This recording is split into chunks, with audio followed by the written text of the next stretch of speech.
یہ تو کوئی گستاخی نہیں تھی، وہ تو اس کے اوپر کچھ نہیں لکھا ہوا تھا. جہاں سراتن گستاخی ہوتی رہی ہے، یہ سارے کے سارے مولوی، یہ سارے کے سارے ریاستی ادارے گونگے شیطان بنے رہے ہیں، بلکہ انہوں نے ایڈ فیول ٹو فائر کیا ہے.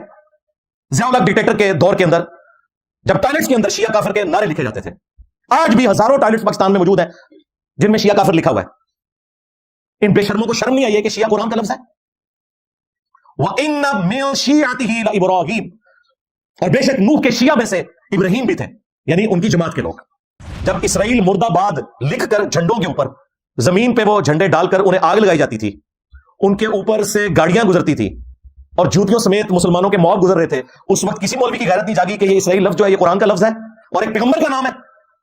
یا بنی اسرائیل اذکروا نعمتی التی انعمت علیکم وانی فضلتکم علی العالمین. اے اولاد یعقوب، حضرت اسرائیل علیہ السلام کی اولاد، یہ حضرت یعقوب بن اسحاق بن ابراہیم علیہ السلام اجمعین ان کا لقب تھا. اس میں سب سے پہلا کریڈٹ اگر کسی کو جاتا ہے تو وہ کرسچن لڑکا ہے جانسن، حفظہ اللہ تعالی من الجنۃ والناس. دیکھ لیں آپ کے جو لمبی داڑھی والا ہے، اس نے تو اس عورت کی جان، اس کے خامند کی لائف ونریبل کی ہے، اور ایک کرسچن نے بچا لیا. ظاہر ہے وہ جب ماچا بن کے آگے جا کے کھڑا ہو گیا کہ تیرے اس لباس کے اوپر کیا لکھا ہوا، تیرا کیا کام ہے بھائی اس طرح لوگوں کی بیویوں کو، ان کی سسٹرز کو، ماؤں کو روک کے ان کے انٹرویو کرنا؟ تمہیں کچھ زیادہ ریزرویشن ہے تو جاؤ جو متعلقہ ڈپارٹمنٹ ہے اس میں جا کے بات کرو، وہاں فون کرو کہ جی اس طریقے سے میں نے یہاں ایک عورت کو دیکھا، بجائے کہ اس کو روک کے تو وہاں پہ موب اکٹھا کر لیا. کچھ بھی ہو سکتا تھا. اس پورے ایپیسوڈ کے اندر ایک تھوڑی سی جرت دکھائی ہمارے جو کراچی کے دیوبندی مفتی ہیں، مفتی طارق مسعود صاحب حفظہ اللہ تعالی. انہوں نے سخت الفاظ کے اندر، جو بالکل ٹھیک الفاظ تھے، بڑے اچھے انداز میں مذمت کی فوراً اسی وقت. تو بریلیوں کے جو مولوی ہیں دیکھیں، انہوں نے ان کے قتل کے فتوے جاری کر دیے. انہوں نے کہا تو اپنے گھر سے نہیں نکل سکتا، اور ہم کراچی پہنچ رہے ہیں، تو اپنے گھر سے نکل کے بتا. بس یہ ویڈیو آنی تھی، مفتی صاحب کی باہر نکل گئی. اب میں ان مفتیوں سے اور ان کے جو فرنٹ مین لوگ ہیں، یوٹیوبرز یا موٹیویشنل سپیکرز، میں ان سے پوچھوں گا کہ اگر فرقہ واریت مسئلہ نہیں ہے تو جاؤ نا، ہمت بناؤ نا اپنے مفتی کی. اب مجھے بتائیں، جو لوگ ہمیں سمجھاتے تھے کہ جی انجینئر صاحب پہ 5 دفعہ مرڈر اٹیمپٹ اس لیے ہوئی ہے کہ انجینئر صاحب کی بات کرنے کا انداز درست نہیں ہے، تمہیں تو آتا ہے نا. ہاں بس نکل گئی وہاں. ان دہشت گردوں کا علاج میرے پاس ہے. میں نبی صاحب ہاں کوئی نہیں، تیرے بابے تھے شاہی کوئی نہیں، نسے تو چشتی رسول اللہ پارٹی، شبلی رسول اللہ پارٹی، تھانوی رسول اللہ پارٹی، نسے تو تھوڑا کوئی لینا دینا نہیں ہے، نہ ختم نبوت کی کاس کے ساتھ نہ دین کے ساتھ. ان کو اس طرح للکارے. اور یہ کوئی گستاخی نہیں ہے. انہوں نے آپ کو ایک جھوٹی کہانی کرائی تھی نا کہ بڑے سے بڑا غوث کتب ابدال کسی صحابی کے گھوڑے کے قدموں کی خاک کو نہیں پہنچ سکتا، تو خود ہی کہہ رہے تھے بابے تھے شاہی کوئی نہیں. تم یہ کہتے تھے نا کہ صحابی کے گھوڑے کے قدموں کی خاک جیسا ہے ہی کوئی نہیں، غوث کتب ابدال تھے شاہی کوئی نہیں. ایک کہانی کہاں نے سنا؟ تو میرا تو نعرہ بہت سافٹ ہے، میں تو کہہ رہا ہوں نبی کے جیسا ہی کوئی نہیں، بابے تھے شاہی کوئی نہیں. کہتے ہیں ثابت کرو، لو ثابت کرتا جائے، لو سامو. السلام علیکم ورحمۃ اللہ وبرکاتہ. ولا حول ولا قوة الا باللہ. حسبنا اللہ ونعم الوکیل. یا حی یا قیوم برحمتک استغیث. لا الہ الا انت سبحانک انی کنت من الظالمین.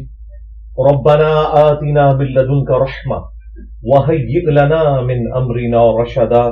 اللهم صل على محمد وعلى آل محمد وأصحاب محمد وأزواج محمد وأمة محمد أجمعين إلى يوم الدين آمين. الحمد للہ رب العالمین والصلاة والسلام على سید الانبیاء والمرسلین وعلى آلہ واصحابہ اجمعین الى یوم الدین. الحمد للہ آج 3 مارچ 2024 کو سنڈے کے دن ہمارا یہ پبلک سیشن نمبر 136 ہوگا. آپ کے یہ جو ریئل ٹائم کوسچنز ہیں یہ پرچیوں کی شکل میں میرے پاس آ چکے ہیں، انشاءاللہ انہیں ہم بعد میں ڈسکس کریں گے. پہلے کرنٹ افیئر کے طور پر ایک کریٹیکل ایشو، لاسٹ ویک میں منڈے کے دن 26 فروری 2024 کو لاہور کا جو بازار ہے اچھرا بازار، اس میں ایک انسیڈنٹ ہوا. ظاہر ہے اس کے بعد پہلا سنڈے یہی آ رہا ہے، اس لیے میں نے اس دوران کوئی گفتگو اس پہ نہیں کی، کیونکہ ہماری ریکارڈنگ تو سنڈے والے دن ہی ہونی ہوتی ہے. اس واقعے کی جو ویڈیو ہے وہ سوشل میڈیا پہ بھی اور مین جو ہمارا ٹی وی چینلز والا میڈیا ہے اس کے اوپر آپ دیکھ چکے ہیں، اور اس حوالے سے مجھ سے زیادہ انفارمیشن آپ کے پاس ہوگی، میں صرف اجمالاً اس کا ذکر کر دیتا ہوں کہ اچھرا بازار لاہور کے اندر ایک کوئی خاتون تھی، وہ اپنے ہسبینڈ کے ساتھ شاپنگ کے لیے گئیں اور انہوں نے ایسا لباس پہنا ہوا تھا جس کے اوپر عربی زبان کی خطاطی ہوئی تھی، کوئی عربی برانڈ ہے اس کے وہ کپڑے تھے جو انہوں نے پہنے ہوئے تھے، اور اس کے اوپر جو عربی ورڈ ہے حلوہ یہ لکھا ہوا تھا۔ عربی زبان میں بیوٹیفل کے لیے، سویٹ کے لیے یہ ورڈ یوز ہوتا ہے۔ اب یہ کوئی قرآن کا ورڈ تو نہیں تھا، اگرچہ عربی زبان کا ورڈ ہے، لیکن چونکہ وہ اس خط میں لکھا ہوا تھا جو ہمارے یہاں سب کانٹیننٹ میں ایک عربی سٹائل، اسے آپ خط نص کہہ لیں، ثلث کہہ لیں، اس سٹائل میں لکھا ہوا تھا، اور ظاہر ہے کہ ہمارے لوگوں کو تو عربی آتی نہیں ہے، ایون جو حفاظ ہیں وہ بھی قرآن کی آیات صرف دیکھ کے پڑھ سکتے ہیں یا زبانی انہیں قرآن حفظ ہے، انہیں یہ پتہ نہیں ہے کہ اس کا مطلب کیا ہے۔ تو اس کا منطقی انجام وہی نکلا جو نکلنا چاہیے تھا۔ وہاں پہ ایک کوئی لمبی داڑھی والے صاحب تھے، اہل حدیث وہابی فرقہ کے، انہوں نے خام خواہ اپنا لچ فرائی کیا اور اس عورت کو کھڑا کر کے پوچھا کہ یہ آپ کے جسم کے اوپر جو لباس ہے اس پہ تو کیا لکھا ہے، میں نے اس کی تحقیق کرنی ہے۔ ان سے صرف یہ پوچھیں کہ آپ لوگوں کی ماؤں بہنوں کو یوں چوراہے میں کوئی کھڑا کر کے تحقیقات کرنا شروع کر دے، آپ لوگوں کے نکاح نامے کوئی دیکھنا شروع کر دے، تو آپ کو کتنا برا لگے گا۔ آپ کا یہ کام ہی نہیں ہے کسی کی پرسنل لائف کے اندر اس طریقے سے دخل دینا۔ خیر، وہاں پہ دیکھا دیکھی ہجوم اکٹھا ہو گیا۔ وہاں پہ ایک کرسچن لڑکا تھا جس کا ماڈرن فوڈ کے نام سے ایک چھوٹا سا پتھارا لگا ہوا تھا، یہ تھوڑی سی ایک ساتھ شاپ بھی تھی اس کی۔ اس نے جب اس سچویشن کو دیکھا تو اس نے فوراً خاتون کو اور اس کے ہسبینڈ کو دکان کے اندر کر دیا اور پولیس کو کال کر دی۔ اس دوران کچھ علماء بھی آ گئے اور انہوں نے بھی پبلک کو انگیج کیا، پھر پولیس آئی۔ الٹیمیٹلی اللہ کا شکر ہے کہ کسی نا خوشگوار واقعے کے رونما ہونے سے پہلے ہی معاملہ سیٹل ہو گیا، اگرچہ کئی لوگ وہاں پہ چھریاں لے کے بھی آ گئے، لبیک یا رسول اللہ کے نعرے لگا رہے تھے، اور جو اے ایس پی ہیں ان کے بقول ایک شخص ایسا بھی تھا جس کے پاس لوڈڈ گن بھی موجود تھی، اور آپ دیکھ رہے ہیں کہ وہاں پہ بھی کچھ لوگ اس عورت کو دھمکیاں لگا رہے ہیں کہ کھڑی ہو جاؤ، ایک کہہ رہا ہے کہ جی میرا دل کر رہا ہے اسے گولی مار دوں۔ تو اس قسم کے آپ کو الفاظ سننے کو ملے۔ ظاہر ہے جو ہم نے پچھلے 70-80 سال کے اندر بویا ہے اس ملک کے اندر، اور صدیوں سے ہمارے بزرگوں نے جس قسم کی تعلیمات دی ہیں، اس کا رزلٹ یہی نکلنا تھا۔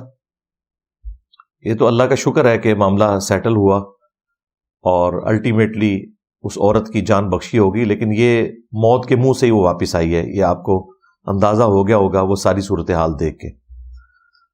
اب اس سچویشن میں مختلف علماء کرام کی جانب سے ہمارے جو پاکستان میں جتنے بھی فرقے ہیں، بریلوی، دیوبندی، اہل حدیث، اہل تشیع، سب نے اپنے اپنے طریقے سے اس واقعے کو ایڈریس کیا، اور میجورٹی باتیں انہوں نے ٹھیک کی ہیں، اس ایشو کو انہوں نے کنڈیم کیا ہے، لیکن ساتھ ظاہر ہے چونکہ مولوی ہیں تو اپنے فرقوں کی بھی سائیڈ لیں گے، اپنے جو پیٹی بھائی ہیں ان کی بھی حفاظت کے لیے کچھ نہ کچھ الفاظ جملے بول دیں گے، اور پھر انہیں خوش کرنے کے لیے کچھ جو مخالفین ہیں، جو سیکولر طبقہ ہے جو دوسری ایکسٹریم پہ گیا ہوا ہے، ان کے اوپر بھی کچھ جملے کس دیے، اور ان سیکولرز نے بھی اس موقع کو غنیمت جانتے ہوئے کچھ باتیں تو بالکل ٹھیک کی جو ریالٹی ہیں، لیکن بعض جگہ انہوں نے بھی ریڈ لائن کو کراس کیا۔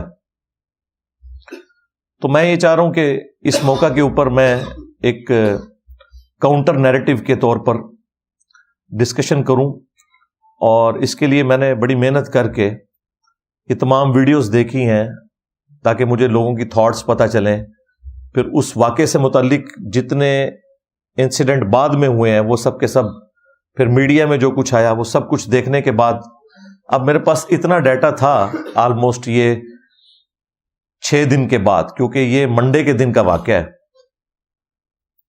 26 فروری 2024 کا، اور آج ہے 3 مارچ 2024۔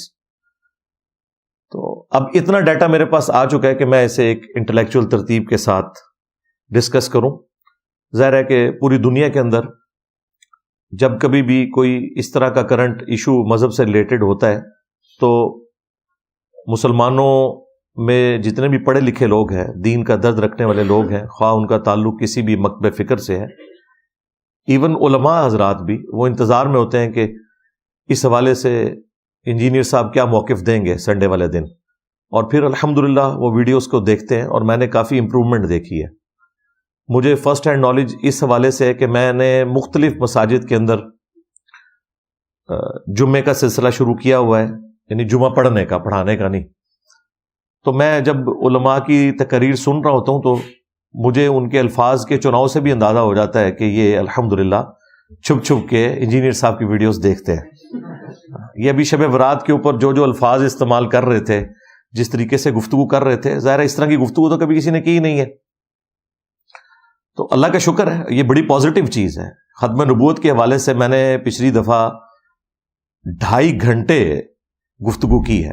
دیکھیں 3 4 منٹ 5 منٹ 10 منٹ بات کرنا یہ بڑا آسان ہے، لیکن ایک ٹاپک کو ٹائنیز ڈیٹیل تک اس کے ایک ایک نوک پلک کو درست کرنا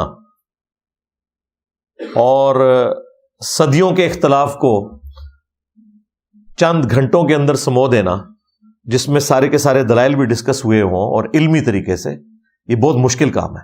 اس لیے ہمارے پاس جتنے لوگ بھی آتے ہیں پوڈ کاسٹ کے لیے بھی یا ٹی وی پروگرامز کے لیے بھی، میں انہیں کہتا ہوں کہ بھائی سوال اب تھوڑے رکھ لیں لیکن پورا مقدمہ سمجھیں۔ آپ مجھ سے 1000 کوشچن ایک نشست میں پوچھیں، میں آپ کو 2 منٹ میں جواب دے دوں گا، 1 منٹ میں ایک کوشچن کا جواب دے دوں گا، لیکن اس میں سے نکلنا کچھ نہیں ہے۔ اس کی بجائے آپ 10 کوشچنز رکھیں، کم از کم ایک کوشچن کے اوپر میں 10 12 15 منٹ بولوں تاکہ آپ کو پورا مقدمہ سمجھ آئے، کیونکہ یہ کام کوئی بھی نہیں کر رہا۔ یہ جتنے علماء آپ کو ویلاگس میں نظر آئیں گے صرف حاضری لگوانے کے لیے آتے ہیں کہ جی ایک کلپ ساڈا بھی آنا چاہیے اس ٹاپک ہوتے، بس وہ حاضری لگوانے کے لیے۔ گراؤنڈ ریالٹیز کیا ہیں، ابھی امت کو گائیڈ کیسے کرنا ہے، مخالفین کے دلائل کیا ہیں، اس طرح کے ایشوز میں حق میں جو بات کرتے ہیں ان کے دلائل کیا ہیں، ان کا کریٹیکل انالیسس کرنا، یہ علماء کا مزاج ہی نہیں، نہ ان کی تربیت کا حصہ ہے۔ اور سب سے بڑھ کر ان بیچاروں کے پاس اتنا ڈائیورسیفائڈ نالج نہیں ہے، کیونکہ ہر عالم نے کسی مکتب فکر میں ہی اپنا وقت گزارا ہے، اسے بس وہی 2 4 باتیں جو اس کے بزرگوں نے نقل کی وہی پتہ ہے۔ اس کا اینڈ رزلٹ یہ ہے کہ انہیں کئی معاملات کے اندر بالکل بیسک نالج بھی نہیں ہے، کیونکہ ان کے جو بڑے بزرگ تھے انہیں بھی اس ایشو کا آئیڈیا نہیں تھا۔ یہ تو ان کی کتابیں پڑھ کے علم حاصل کرتے ہیں، قرآن و سنت تو ڈائریکٹ کھولتے نہیں ہیں، مخالفین کے دلائل کو دیکھتے نہیں ہیں۔ تو الحمدللہ میں نے پوری محنت کی اس حوالے سے، اور 8 علمی پوائنٹس کی شکل میں نے ایک کاؤنٹر نیریٹو، ایک جوابی بیانیہ اس انسیڈنٹ کے اوپر ایک انٹلیکچوئل ترتیب کے ساتھ، تاکہ سٹیپ وائز آپ کو چیزیں سمجھ آئیں، اور اس واقعے کے بعد ہم نے اس سے مورل لیسن کیا حاصل کرنا ہے، حکومت کے کرنے کا کام کیا ہے، عوام الناس کے کرنے کا کام کیا ہے، علماء کے کرنے کا کام کیا ہے، اور آگے ہم اپنے ملک پاکستان کا بالخصوص اور پورے عالم اسلام کا بالعموم مستقبل کیا دیکھ رہے ہیں اس حوالے سے۔ انشاءاللہ میں 8 پوائنٹس کی شکل میں کاؤنٹر نیریٹو آپ کے سامنے رکھوں گا، لیکن تفصیل میں جانے سے پہلے ایک دفعہ دروشی پڑھ لیں۔ اللہم صلی علی محمد وعلی آل محمد واصحاب محمد وازواج محمد وامت محمد اجمعین الی یوم الدین آمین۔ علمی پوائنٹ نمبر 1 وہ ہے میرے بھائیوں، یہ جو اچھرا لاہور کے اندر واقعہ ہوا، اس میں میرے نزدیک اس پورے واقعے میں جو سب سے بڑا ہیرو ہے نا، وہ کرسچن لڑکا ہے جانسن، جس کا وہ فوڈ پوائنٹ تھا، جس نے جرأت دکھا کر اپنی جان پر کھیل کر اس نے پولیس کو الگ سے فون کیا اور وہ جو ہماری بہن تھی اور اس کا ہسبینڈ اسے اپنی دکان کے اندر پناہ دی. اصل ہیرو اگر کوئی ہے نا تو وہ جانسن ہے. یہ وہ کام ہے جو بڑے بڑے مذہبی لوگ نہیں کر سکتے. سب کو اپنی جان کی فکر پڑ جاتی ہے. تو میرے نزدیک اس میں جو اگر یہ ایک واقعہ تھا تو اس میں مین آف دا میچ یا ہیرو اگر کوئی شخص ہے تو وہ کرسچن لڑکا ہے. اور دیکھیں اسے بعد میں تو اس بیچارے نے تو وہیں رہنا ہے، اور ماشاء اللہ تعالی ہمارے جو سو کالڈ عاشقان رسول ہیں ان کے شر سے تو اس نے پوری زندگی اب بچنے کی کوشش کرنی ہے، کیونکہ یہاں پہ جو سو کالڈ عاشقان رسول ہیں وہ ہمیشہ لبیک یا رسول اللہ کہہ کر لوگوں کی گاڑیاں توڑتے ہیں، لوگوں کے موٹر بائکس میں آگ لگا دیتے ہیں. کسی نے یہ نعرہ لگا کے اپنے موٹر بائک کو کبھی آگ نہیں لگائی. اور اس سے بڑھ کر میں بات آج پھر کروں گا، پھر میں وہ زخم چھیلوں گا کہ ان کے بڑوں نے، ان کے بزرگوں نے جو اپنی کتابوں کے اندر اپنے ناموں کے کلمے پڑھوائے ہوئے ہیں، چشتی رسول اللہ، شبلی رسول اللہ، تھانوی رسول اللہ، اور سیم اسی لاہور سے یہ کتابیں پرنٹ ہو رہی ہیں. کسی مکتبہ فکر میں آپ کو کوئی آگ لگاتا ہوا نظر نہیں آئے گا. اور ویسے ان کی ڈرامہ بازی سن لیں کہ ہم ختم نبوت کے اوپر کام کر رہے ہیں. ختم نبوت کے اوپر وہ لوگ کام کریں گے جن کے اپنے بزرگوں نے اپنے ناموں کے کلمے پڑھائے ہوئے ہیں اور ان کے ماننے والے آج تک وہ کتابیں چھاپ رہے ہیں. تم صرف زیادہ سے زیادہ اینٹی قادیانی کام کر سکتے ہو. ختم نبوت کے رائٹس ہمارے پاس ہیں، تمہاری تو جرت ہی نہیں ہے کہ بات کر جاؤ اپنے بزرگوں کے اوپر. تو اس قسم کے لوگوں کے شر سے بچنا بڑا مشکل کام ہے. اور پھر نان مسلم ہوتے ہوئے اس شخص نے کتنی ذمہ داری کا مظاہرہ کیا کہ ایک مسلمان عورت اور اس کے خاوند کی جان بچائی اور بر وقت اطلاع کی اس پولیس ڈپارٹمنٹ کے اندر، جس کو پہنچتے ہوئے آلموسٹ وہاں پہ 15-20 منٹ تو لگ گئے. ان 15-20 منٹوں میں کچھ بھی ہو سکتا تھا. لہذا جو کوئی ناخوشگوار واقعہ اس حوالے سے اوائڈ ہوا ہے اس میں سب سے پہلا کریڈٹ اگر کسی کو جاتا ہے تو وہ کرسچن لڑکا ہے جانسن، حافظہ اللہ تعالی من الجنۃ والناس. دیکھ لیں آپ کے جو لمبی داڑھی والا ہے اس نے تو اس عورت کی جان، اس کے خامند کی لائف ونریبل کی ہے اور ایک کرسچن نے بچا لی ہے. ظاہر ہے وہ جب ماچا بن گیا آگے جا کے کھڑا ہو گیا کہ تیرے اس لباس کے اوپر کیا لکھا ہوا، بھائی تیرا کیا کام ہے بھائی.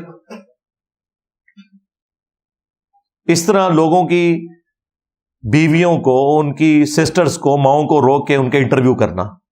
تمہیں کچھ زیادہ ریزرویشن ہے تو جاؤ جو متعلقہ ڈپارٹمنٹ ہے اس میں جا کے بات کرو، وہاں فون کرو کہ جی اس طریقے سے میں نے یہاں ایک عورت کو دیکھا، بجائے کہ اس کو روک کے تو وہاں پہ موب اکٹھا کر لیا. کچھ بھی ہو سکتا تھا.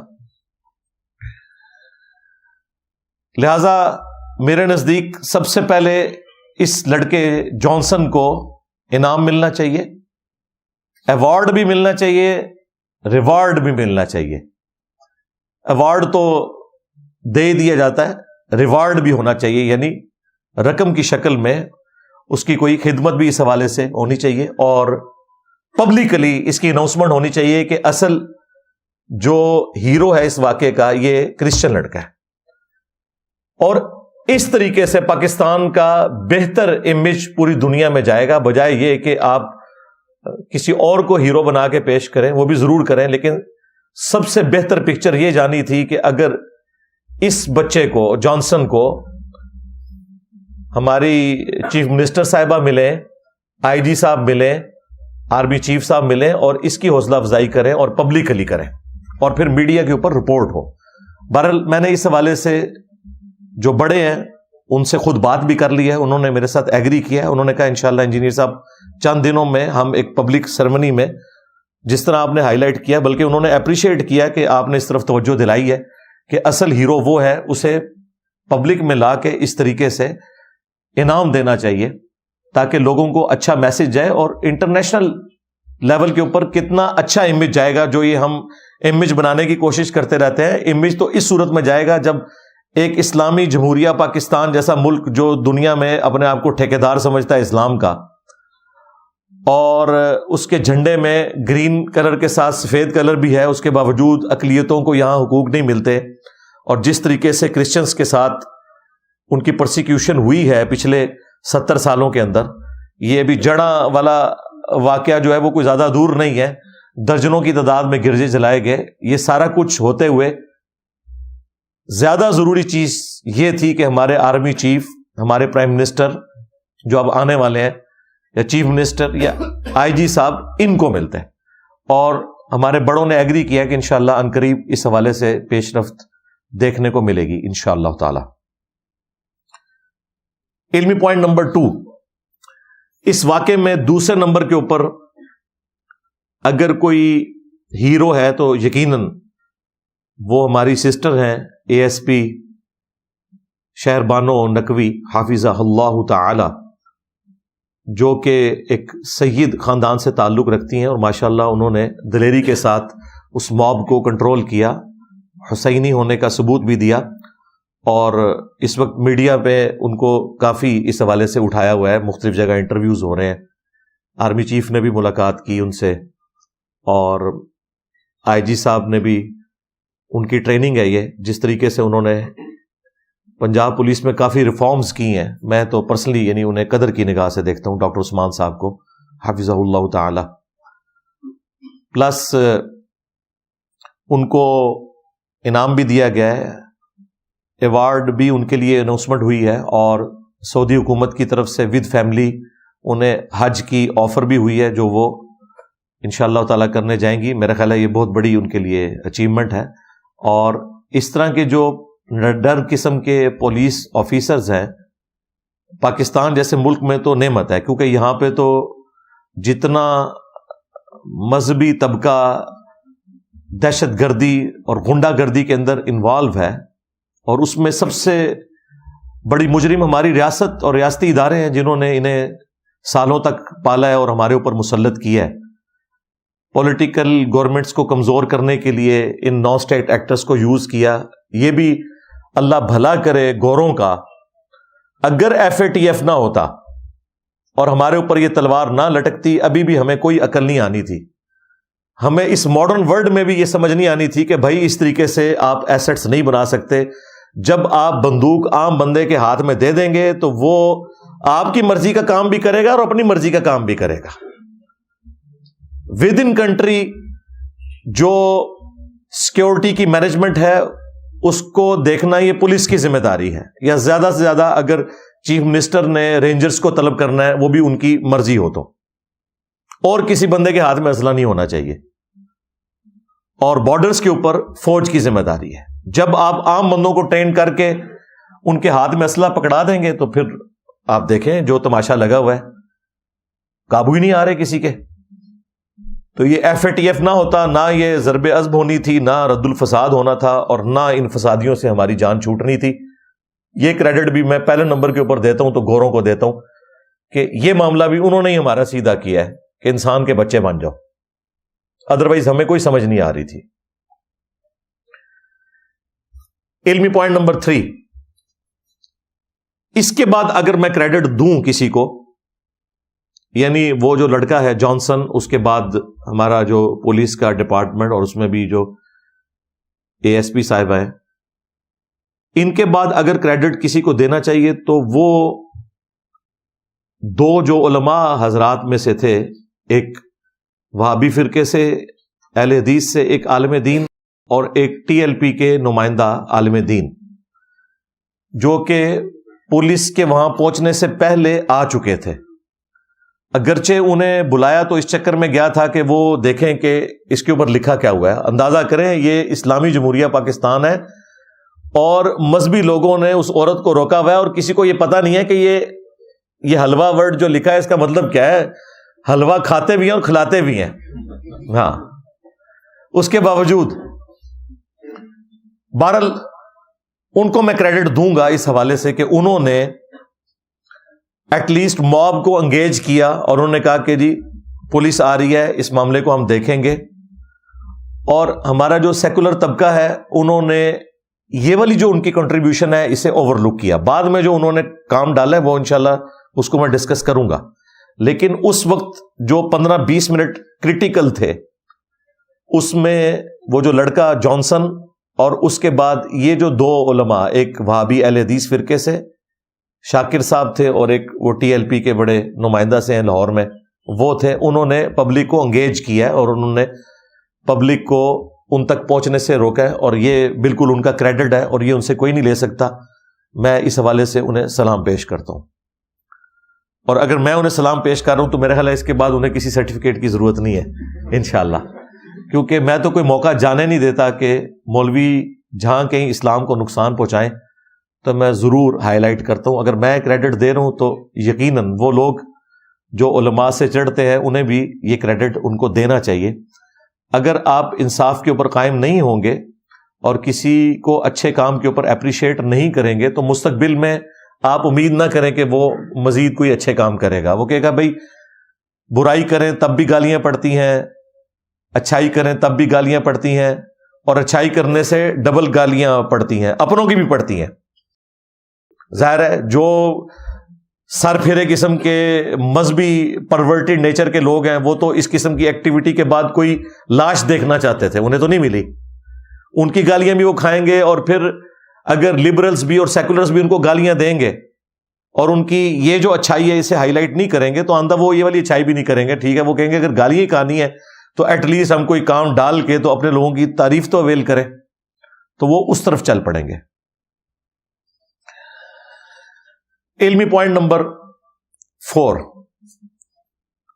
وہ ہے میرے بھائیوں، اس پورے انسیڈنٹ کے بعد جو ایک معافی نامہ والا ایشو ہوا، اور بڑے دکھ کی بات ہے کہ پولیس کے لوگوں کی موجودگی میں یہ پوری ایکٹیویٹی پرفارم ہونا، چلیں وہ ایکٹیویٹی پرفارم ہوئی، پھر اس کی ویڈیو بننا اور پھر ویڈیو پبلک میں سرکولیٹ ہو جانا، اور کتنی ڈھٹائی کے ساتھ وہ مولوی، ایک وہابی جو اہل حدیث ہیں اور ان کے ساتھ 2-3 ان کے کارندے وہ بھی،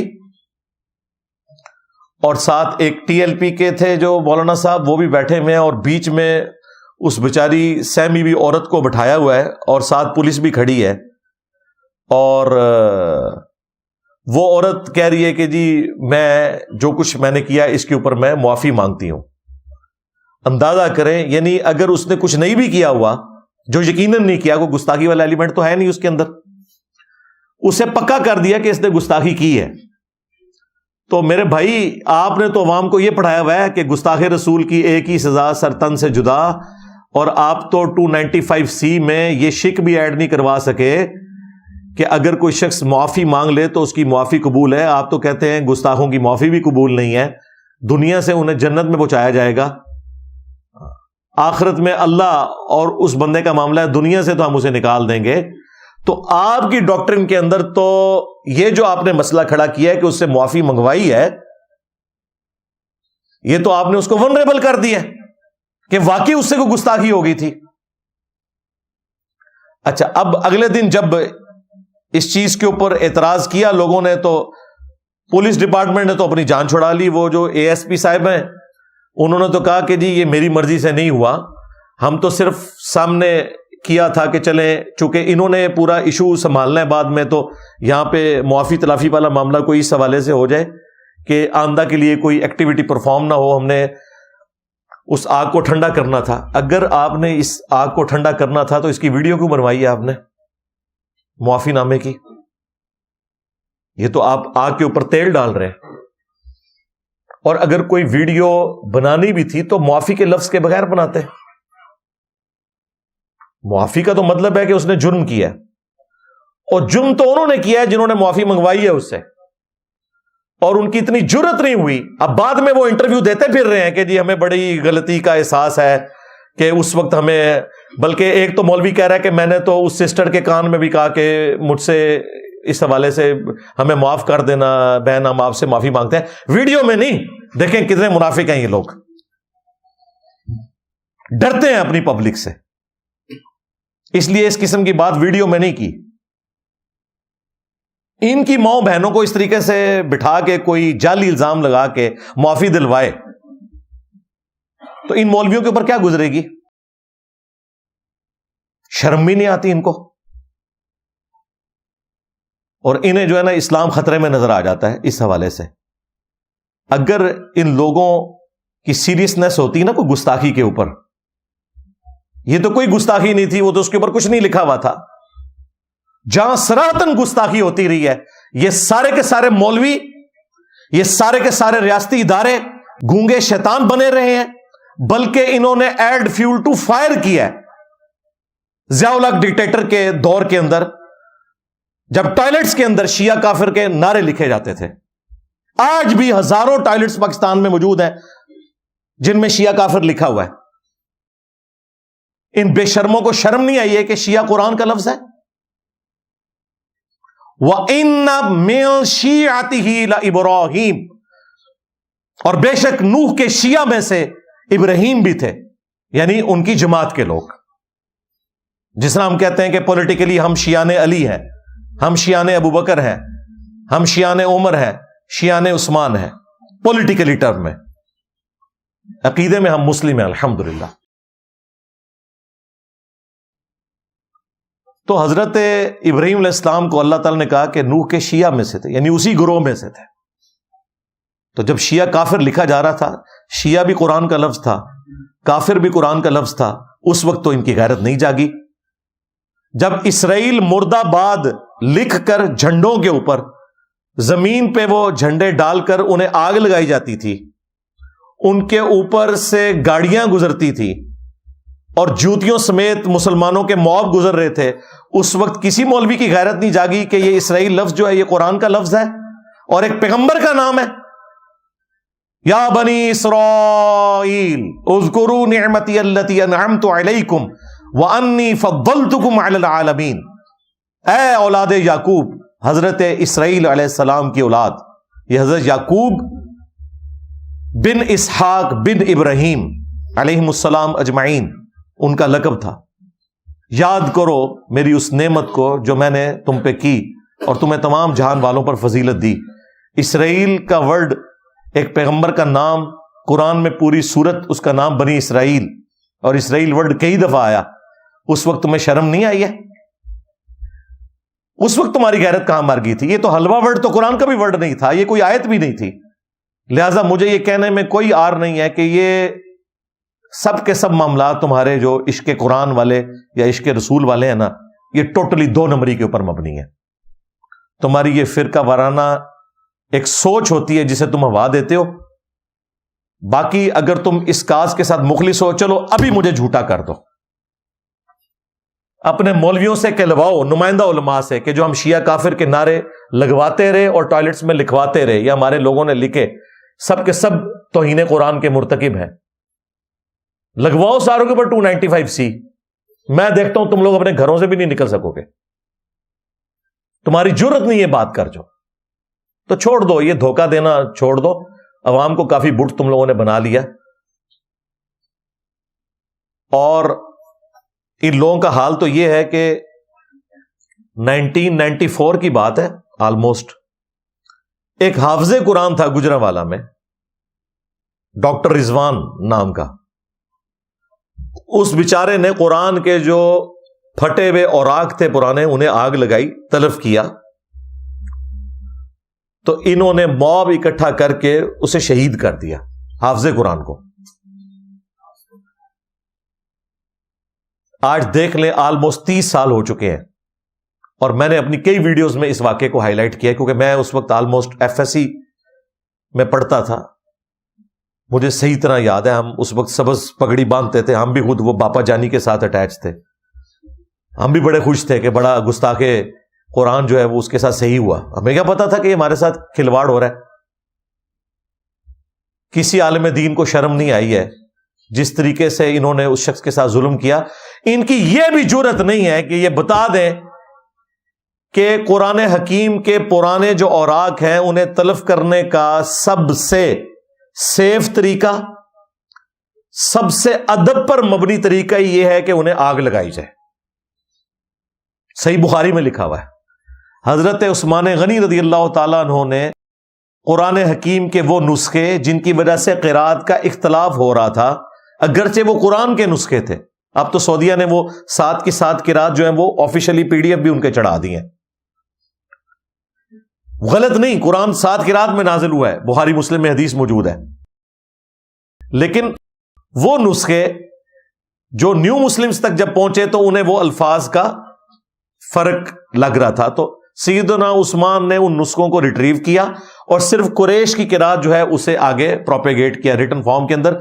اب ان نسخوں کو سیدنا عثمان نے آگ لگوائی، صحیح بخاری میں موجود ہے۔ غلط نسخے نہیں تھے، آج کی ڈیٹ میں بھی صحیح ہے۔ یہ حدیث بخاری کی نہیں بتاتے، اور آپ کو انہوں نے اس تکلف میں ڈالا ہوا ہے کہ کئی لوگ بےچارے قبریں کھود کے پرانے نسخے دفنا رہے ہوتے ہیں، کئی لوگ بےچارے دریا میں جا کے بہا رہے ہوتے ہیں۔ یہاں یہ ساتھ یہ دریائے جہلم واکنگ ڈسٹنس پہ ہے، پانی جب خشک ہوتا ہے نا، اور عموماً خشک ہی رہتا ہے، بہت کم ہی پانی بہتا ہے کیونکہ پیچھے منگلا ڈیم بنا ہوا ہے، تو وہ سارے کے سارے جو اوراق ہیں نا وہ کنارے پہ آئے ہوتے ہیں، بے ادبی ہو رہی ہوتی ہے۔ اگر پانی میں بھی بہانا ہے تو اس کا طریقہ یہ ہے کہ کسی بوری میں بند کر کے اس میں کوئی بھاری پتھر رکھیں اور اس کا منہ اوپر سے بند کر کے کشتی کے ذریعے جا کے نا ڈیپ واٹر میں اسے پھینکے تاکہ وہ پیندے میں بیٹھ جائے۔ اگر پل سے نیچے گرائیں گے تو پانی پہ لگتے ہی پھٹ جائے گا، پھر سارے اوراق بکھر جائیں گے۔ اور وہ کوئٹہ میں آپ نے دیکھا ہے ایک بھائی نے پورا ایک پہاڑ کے اندر ٹنل کھودی ہوئی ہے جس کے اندر وہ قرآن پاک رکھی جا رہا ہے اور لوگ رشک کرتے ہیں، جی پتہ نہیں اس نے کون سا نیکی کا کام کر دیا ہے۔ بھائی اپنے آپ کو تکلف میں ڈالا ہوا ہے، اور کیا ہے،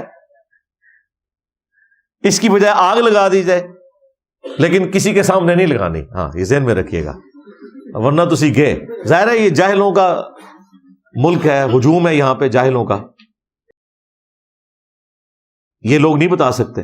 اور یار قرآن میں لکھا ہوا ہے کہ حضرت موسیٰ علیہ السلام جب کوہ طور سے واپس آئے اور انہیں جب خبر ملی کہ ان کی قوم جو ہے وہ پیچھے سے 70,000 لوگ مرتد ہو کے بچڑے کی عبادت شروع کر دی ہے، قرآن کے الفاظ ہیں ان کے ہاتھ میں تختیاں تھیں تورات کی، انہوں نے زمین پہ ڈال دی۔ یہ ہوتے تو حضرت موسیٰ علیہ السلام پہ 295 سی لگوا دیتے۔ ہاں قرآن کے الفاظ ہیں، تو کیا گستاخی ہو گئی؟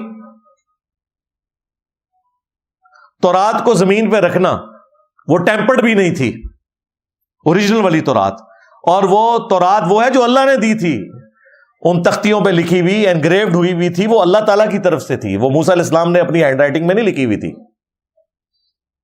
کوئی گستاخی نہیں یار، جہاں پہ قرآن پرنٹ ہو رہے ہوتے ہیں، بائنڈنگ ہو رہی ہوتی ہے، تو ظاہر زمین پہ سارا کام ہو رہا ہوتا ہے۔ ٹھیک ہے آپ رسپیکٹ دیں، وہ اپنی جگہ ہے، وہ تو میں نے کئی دفعہ حدیث بیان کی ہے کہ سنن ابی داؤد میں حدیث ہے، نبی علیہ السلام کو یہودیوں نے ایک مقدمے کے فیصلے کے لیے بلایا، تو ایک گھر تھا یہودیوں کا مدینہ شریف میں جس میں انہوں نے مدرسہ کھول رکھا تھا، تو نبی علیہ السلام جب اس گھر میں تشریف لے گئے تو آپ علیہ السلام کو ایک انہوں نے بڑی سی گدی پیش کی زمین پہ۔ آج بھی عرب کی ٹریڈیشن میں ان کی بیٹھک زمین کے اوپر لگتی ہے، تو نبی علیہ السلام اس گدی کے اوپر بیٹھ گئے اور پھر آپ نے فرمایا کہ تورات لے کے آؤ، میں تورات سے فیصلہ کروں گا۔ اور نبی علیہ السلام اپنے ساتھ ایک صحابی ایسے لے گئے تھے جو تورات پڑھنا جانتے تھے، تو جب تورات سامنے لائی گئی تو نبی علیہ السلام نے اپنی پیٹھ کے نیچے سے وہ گدی نکال کے سامنے رکھی اور تورات اس پہ رکھی، اور 7 الفاظ بولے کہ میں ایمان لایا اس کتاب پر اور اس کے نازل کرنے والے پر۔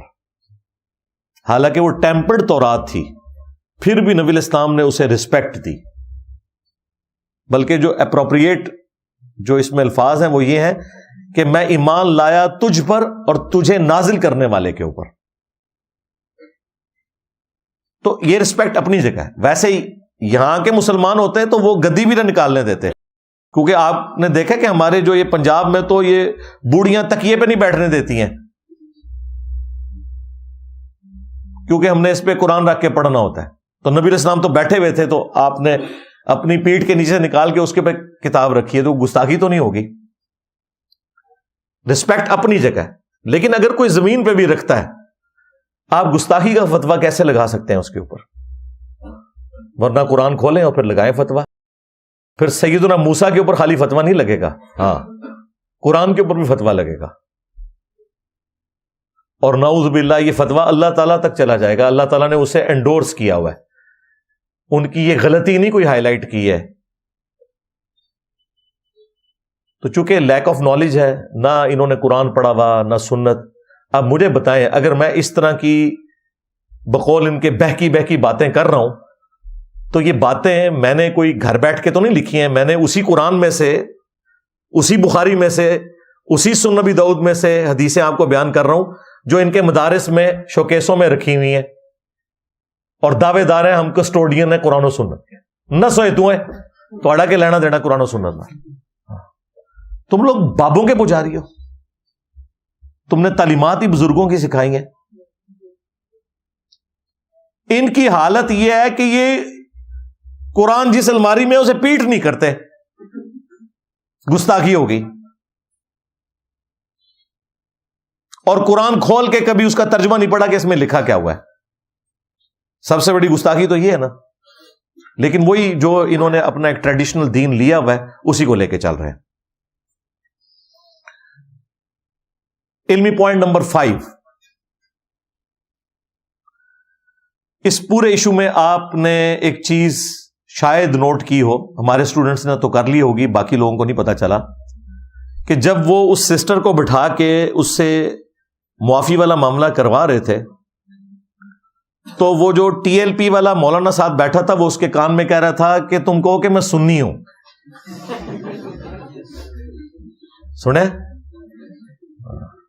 آپ مجھے بتائیں، وہ مولوی، وہ مفتی، وہ موٹیویشنل سپیکر جو ہمیں یہ کہانیاں کرواتے ہیں کہ جی فرقہ واریت تو انجینئر صاحب ختم ہو چکی ہے، یہ آپ کی وجہ سے فرقہ واریت باقی ہے، تو وہاں پہ بیٹھے ہوئے مولویوں کو میں نے کہا تھا کہ تم یہ فرقہ واریت والا لچ تلو، کیونکہ وہ ٹی ایل پی والے مولانا کو یہ اندازہ ہو گیا تھا کہ میں تو اکیلا بیٹھا ہوا ہوں، یہ جو میرے ساتھ 3-4 کھڑے ہیں یہ تو سارے لمبی داڑھیوں والے ہیں، کل کو کریڈٹ جو ہے وہ وہابیوں کے کھاتے میں ڈال جانا ہے، ٹھیک ہے؟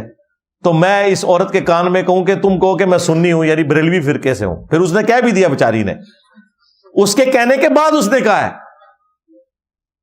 اور یہ کہہ رہے ہیں فرقہ واریت کوئی مسئلہ ہی نہیں۔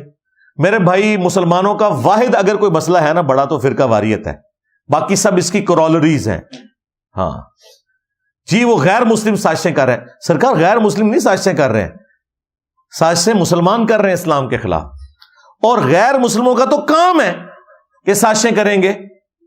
یہ تو اللہ نے قرآن میں کہا ہے کہ ہم نے انسانوں اور جنوں میں شیاطین ایسے رکھے ہیں جو انبیاء کرام اور ان کے ماننے والوں کے اوپر مسلط ہوتے تھے، اس حوالے سے کہ انہیں وہ تکلیفیں پہنچاتے تھے، ان کی دعوت کے آگے ہرڈل کھڑی کر دیتے تھے، یہ ان کی آزمائش ہوا کرتی تھی۔ پھر اللہ تعالیٰ اپنے پیغمبروں کو بچا لیا کرتا تھا، اپنے نیک لوگوں کی حفاظت کیا کرتا تھا، لیکن وہ اپنی سازشیں کرتے تھے۔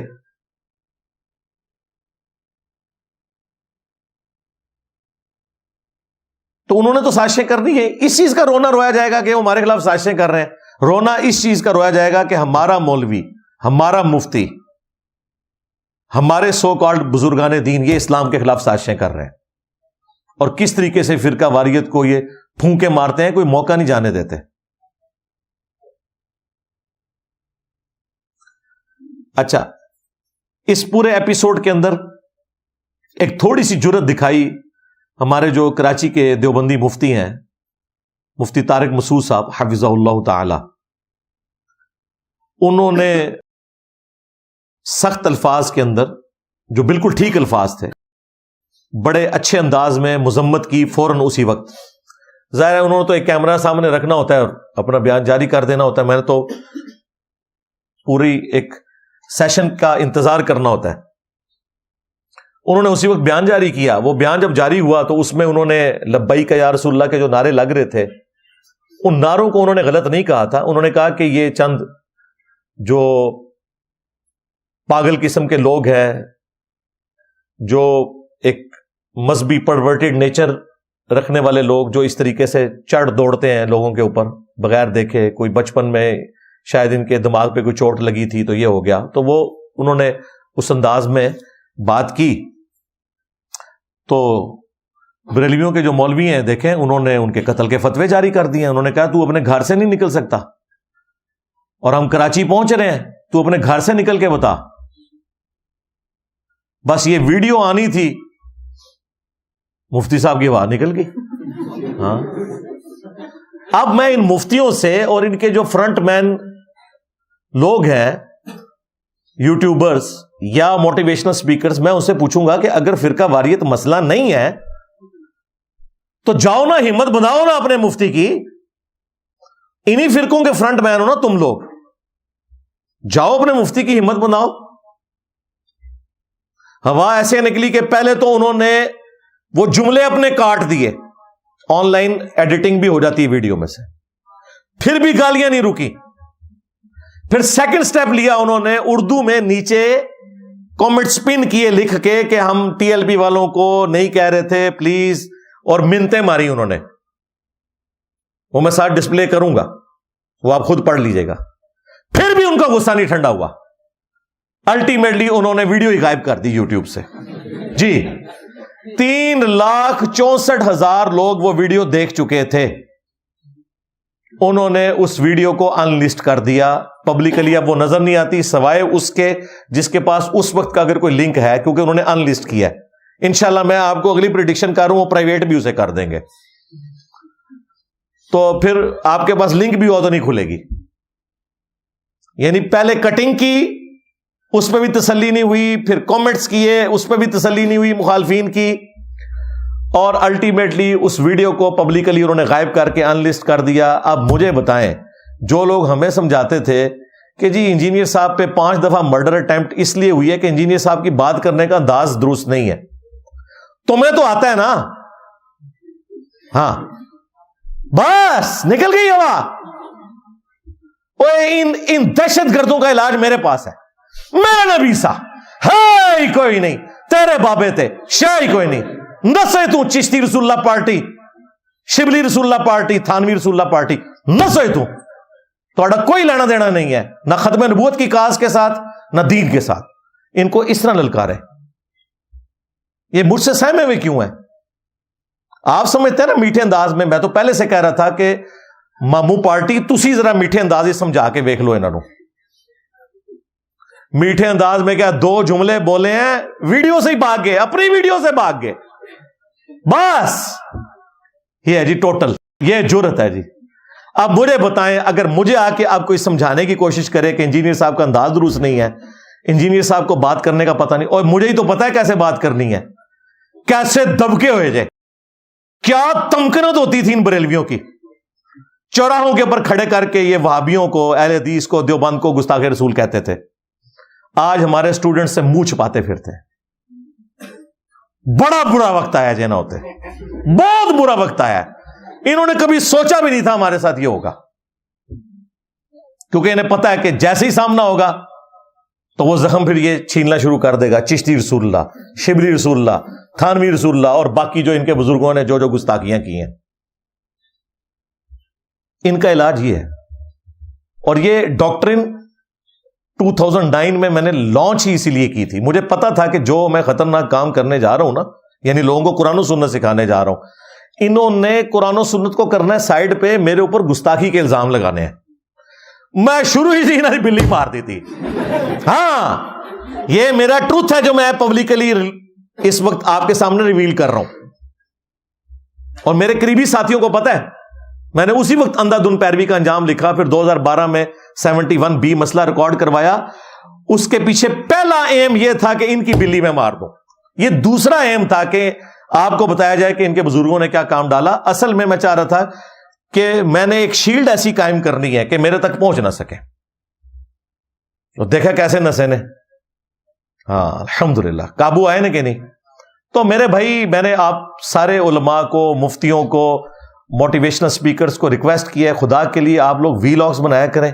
ہاں دہی نکالنے کا سنت طریقہ، ہاں کیلا رکھنے کا سنت طریقہ، کھیرا کاٹنے کا سنت طریقہ، ہاں اسی طریقے سے مختلف ملکوں میں جا کے ویلاگز بنائیں۔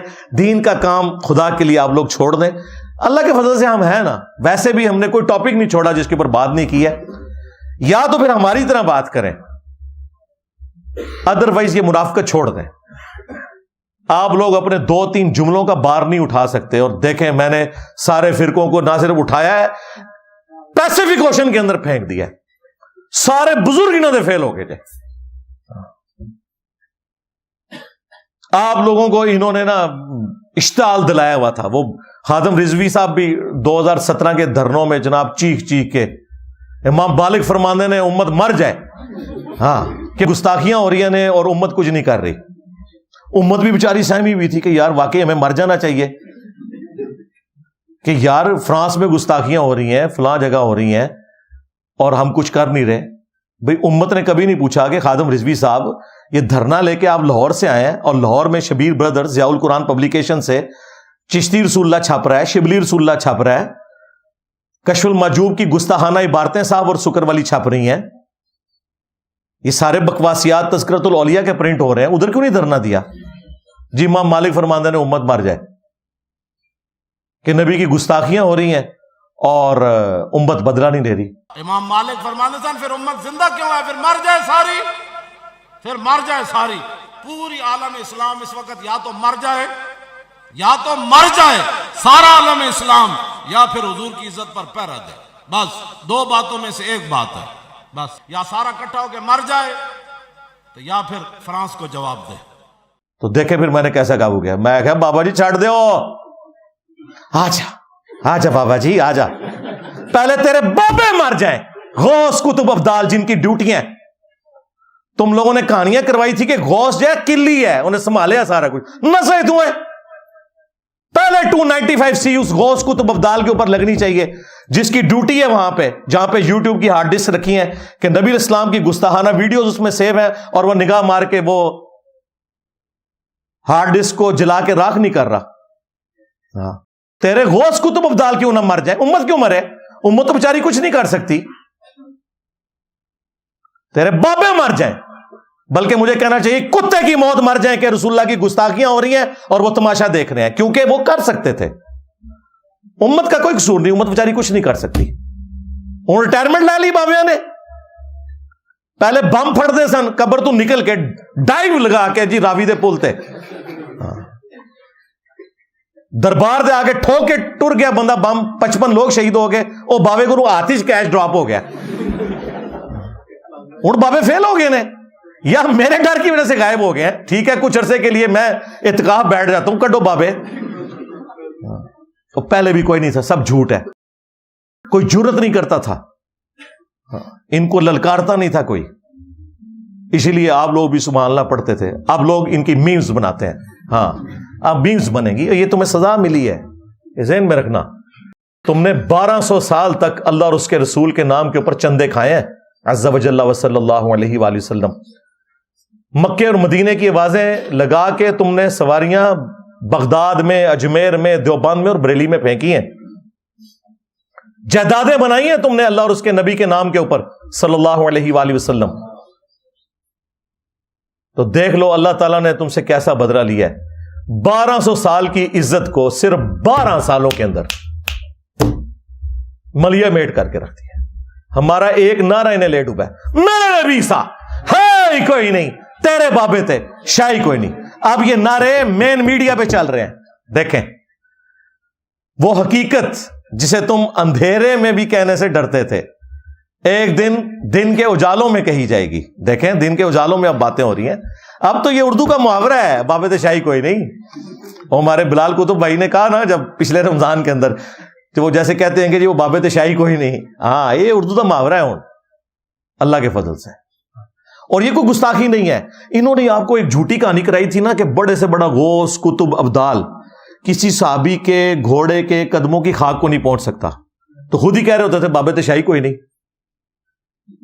تم یہ کہتے تھے نا کہ صحابی کے گھوڑے کے قدموں کی خاک جیسا ہے ہی کوئی نہیں، غوث کتب ابدال تھے شاہی کوئی نہیں. ایک کہانی کراندے سونا تم، میرا تو نعرہ بہت سافٹ ہے، میں تو کہہ رہا ہوں نبی کے جیسا ہے ہی کوئی نہیں، بابے تھے شاہی کوئی نہیں. کہتے ہیں ثابت کرو، لو ثابت کرتا جے، لو سامو تمہارے بزرگوں سے ثابت کرتی ہے. اور قرآن و سنت کی تو تھیم ہی یہی ہے کہ نبی کے جیسا ہے ہی کوئی نہیں، بابے تھے شاہی کوئی نہیں. جو بابے نبی کے مقابلے پہ آئیں گے اور جو بابے نبی کے وفادار ہیں، دیکھ لو ان کی عزت یہ ہے کہ میں نے اپنے آباء و اجداد کی کوئی چیز اپنے ٹیبل پہ نہیں رکھی. امام بخاری، امام مسلم یہ ہیں ہمارے بابے، ان کی کتابیں ہم نے سجا کے رکھی ہیں 1200 سال بعد. ان کی لیگیسی ان کی اولاد نہیں لے کے چل رہی، ہم لوگ لے کے چل رہے ہیں. ہم ان کی بگوٹن اولاد بھی نہیں ہیں. ہم ان بابوں کو مانتے ہیں جو کتابوں کو مانتے ہیں. جو کتابوں کے غدار ہیں ان بابوں کو ہم نہیں مانتے. او جی بڑی خدمت ہے جی بزرگان دین دی. جی گورا شریف دی بڑی خدمت ہے کہ انہوں نے پرنٹنگ پریس بنایا, ورنہ آج قرآن بخاری مسلم ہمارے پاس نہ ہوتا. نہیں وہ گل تھوڑی ٹھیک ہے, لیکن ان کے عقیدے ٹھیک نہیں. ہاں تھوڑے بزرگوں کے بھی عقیدے ٹھیک نہیں. یہ تو کافر نے نا. نہیں مسلمان بھی ہے. ڈاکٹر ذاکر نائک, ہاں سینکڑوں ہندوؤں کو کیمرے میں کلمہ پڑھایا ہے. ڈاکٹر ذاکر نائک کیوں نہیں سلطان الہند 90 لاکھ نو کلمہ پڑھایا سی. وہ چھڑ دو 90 لاکھ نو, اس ٹائم تے سب کانٹیننٹ کی آبادی نہیں تھی 90 لاکھ.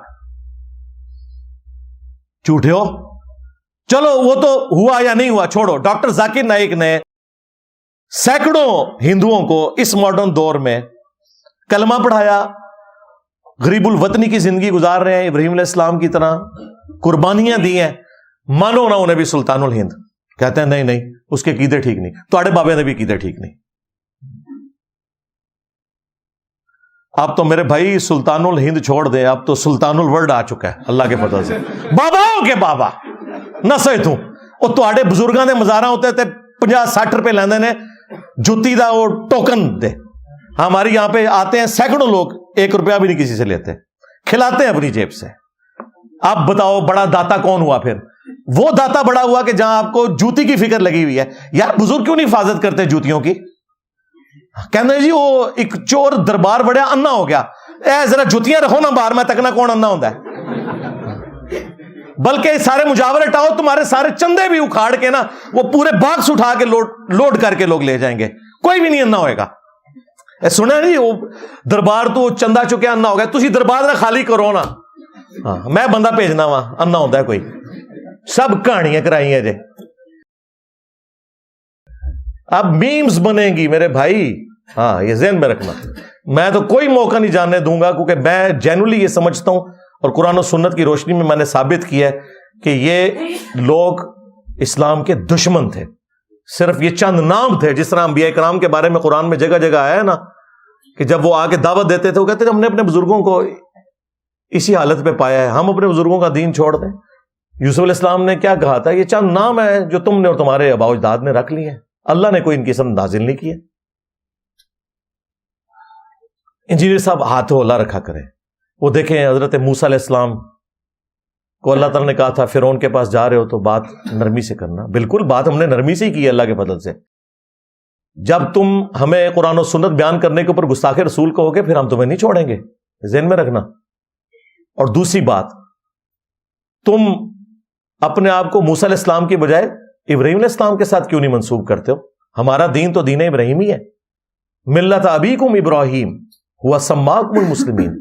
دیکھو میرے جو جد امجد تھے ابراہیم علیہ السلام, ان کے بارے میں تو قرآن میں ہے جب ان کے ابے نے کہا نا کہ یہ جو ہمارے بزرگ ہیں ان کا تو بڑا گستاخ ہو گیا ہے, اور سورہ مریم کے اندر بھی اور سورۃ الانبیاء میں تو بڑے سخت الفاظ ہیں. حضرت ابراہیم نے جب جواب دیا انہوں نے کہا انتم وآباؤکم فی ضلال مبین. ابا جی تسی بھی تواڈے سارے بزرگ بابے سارے گمراہ سن. کہتے ہیں انجینئر صاحب کس کی زبان بول رہے ہیں؟ جی ابراہیم علیہ السلام کی زبان بول رہا ہوں. ہاں قرآن میں لکھا ہوا ہے تم بھی تمہارے سارے بزرگ گمراہی پہ تھے. یہ ابراہیمی زبان ہے اللہ کے فضل سے الحمدللہ. علمی پوائنٹ نمبر 6 وہ ہے میرے بھائیوں, گورنمنٹ اور جو اس وقت ہماری سی ایم پنجاب ہے اور جو آئی جی پنجاب ہے, ان سب سے میں ریکویسٹ کروں گا, اور آلریڈی میں نے اپنی بات ان تک سیل فون کے ذریعے پہنچا دی ہے, کہ جس طرح آپ نے 9 مئی کے ایشو میں جیو فینسنگ کی اور لوگوں کو پکڑا, اور اس میں کئی بے گناہ لوگ بھی پکڑے گئے, وہ آج تک بیچارے جیلوں میں پڑے ہوئے ہیں, ان کے مقدمات کے فیصلے نہیں ہو رہے. سب سے پہلے تو ان کے فیصلے کریں جو مجرم ہیں, انہیں سزا دیں, باقی لوگوں کا کیا قصور ہے. بالکل اس طریقے سے جیو فینسنگ کریں. اور یہ جتنا موب اکٹھا تھا نا سارے ویڈیوز میں آئے ہوئے ہیں, اور جو ان کے سرغن ہیں وہ بھی آئے ہوئے ہیں. ان سب کے اوپر ایف آئی آرز کاٹیں. ان میں جو لوگ مجرم نہیں ہیں انہیں چھوڑ دیں, لیکن معافی ساروں سے منگوائیں تاکہ آئندہ کوئی اس قسم کے موب میں شامل بھی نہ ہو. بھول کے معافی سارے مانگیں گے. اور ان لوگوں کو قرار واقعی سزا دی جائے جو اے ایس پی نے خود کہا کہ جی ایک بندے کے پاس لوڈڈ گن تھی, وہاں آیا ہوا تھا, ایک چاقو لے کے آ گیا تھا. یہ تو ہمیں پولیس آفیسر خود بتا رہی ہیں نا, تو پکڑیں ان کو, انہیں نشان عبرت بنائیں, انہیں سزائیں دیں. اگر سزا نہیں دینی, وارننگ دینی ہے, تب بھی ویڈیو میں لا کے ان کی بوتھیاں پبلک کو دکھائیں اور یہ ہاتھ جوڑ کے معافی مانگیں. اس سسٹر سے بھی مانگیں جس کے ساتھ انہوں نے کیا, پوری قوم سے مانگیں. لوگ تو یقین کریں ڈرے ہوئے اس کے بعد.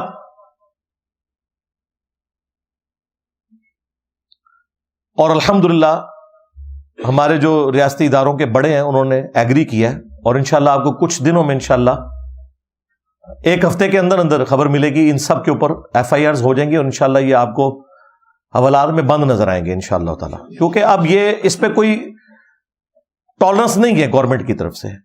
یہ آرمی چیف نے ویسے ہی نہیں اسے بلا کے سر پہ ہاتھ پھیرا, یہ ذہن میں رکھیے گا. انہوں نے بیسیکلی مولویوں کو میسج دیا, اور اس میں جو آرمی چیف کے الفاظ تھے نا وہ یہ تھے کہ اس قسم کی بدعت کی اجازت نہیں ہوگی. بدعت کا لفظ انہوں نے یوز کیا. حقیقت ہے یہ تو ساری بدعت ہی بنی ہوئی ہیں ہمارے ملک کے اندر, جو دین کا حلیہ انہوں نے بگاڑ دیا ہے. دین تو ہے ہی نہیں ہے, بدعتیں ہی ہیں زیادہ تر.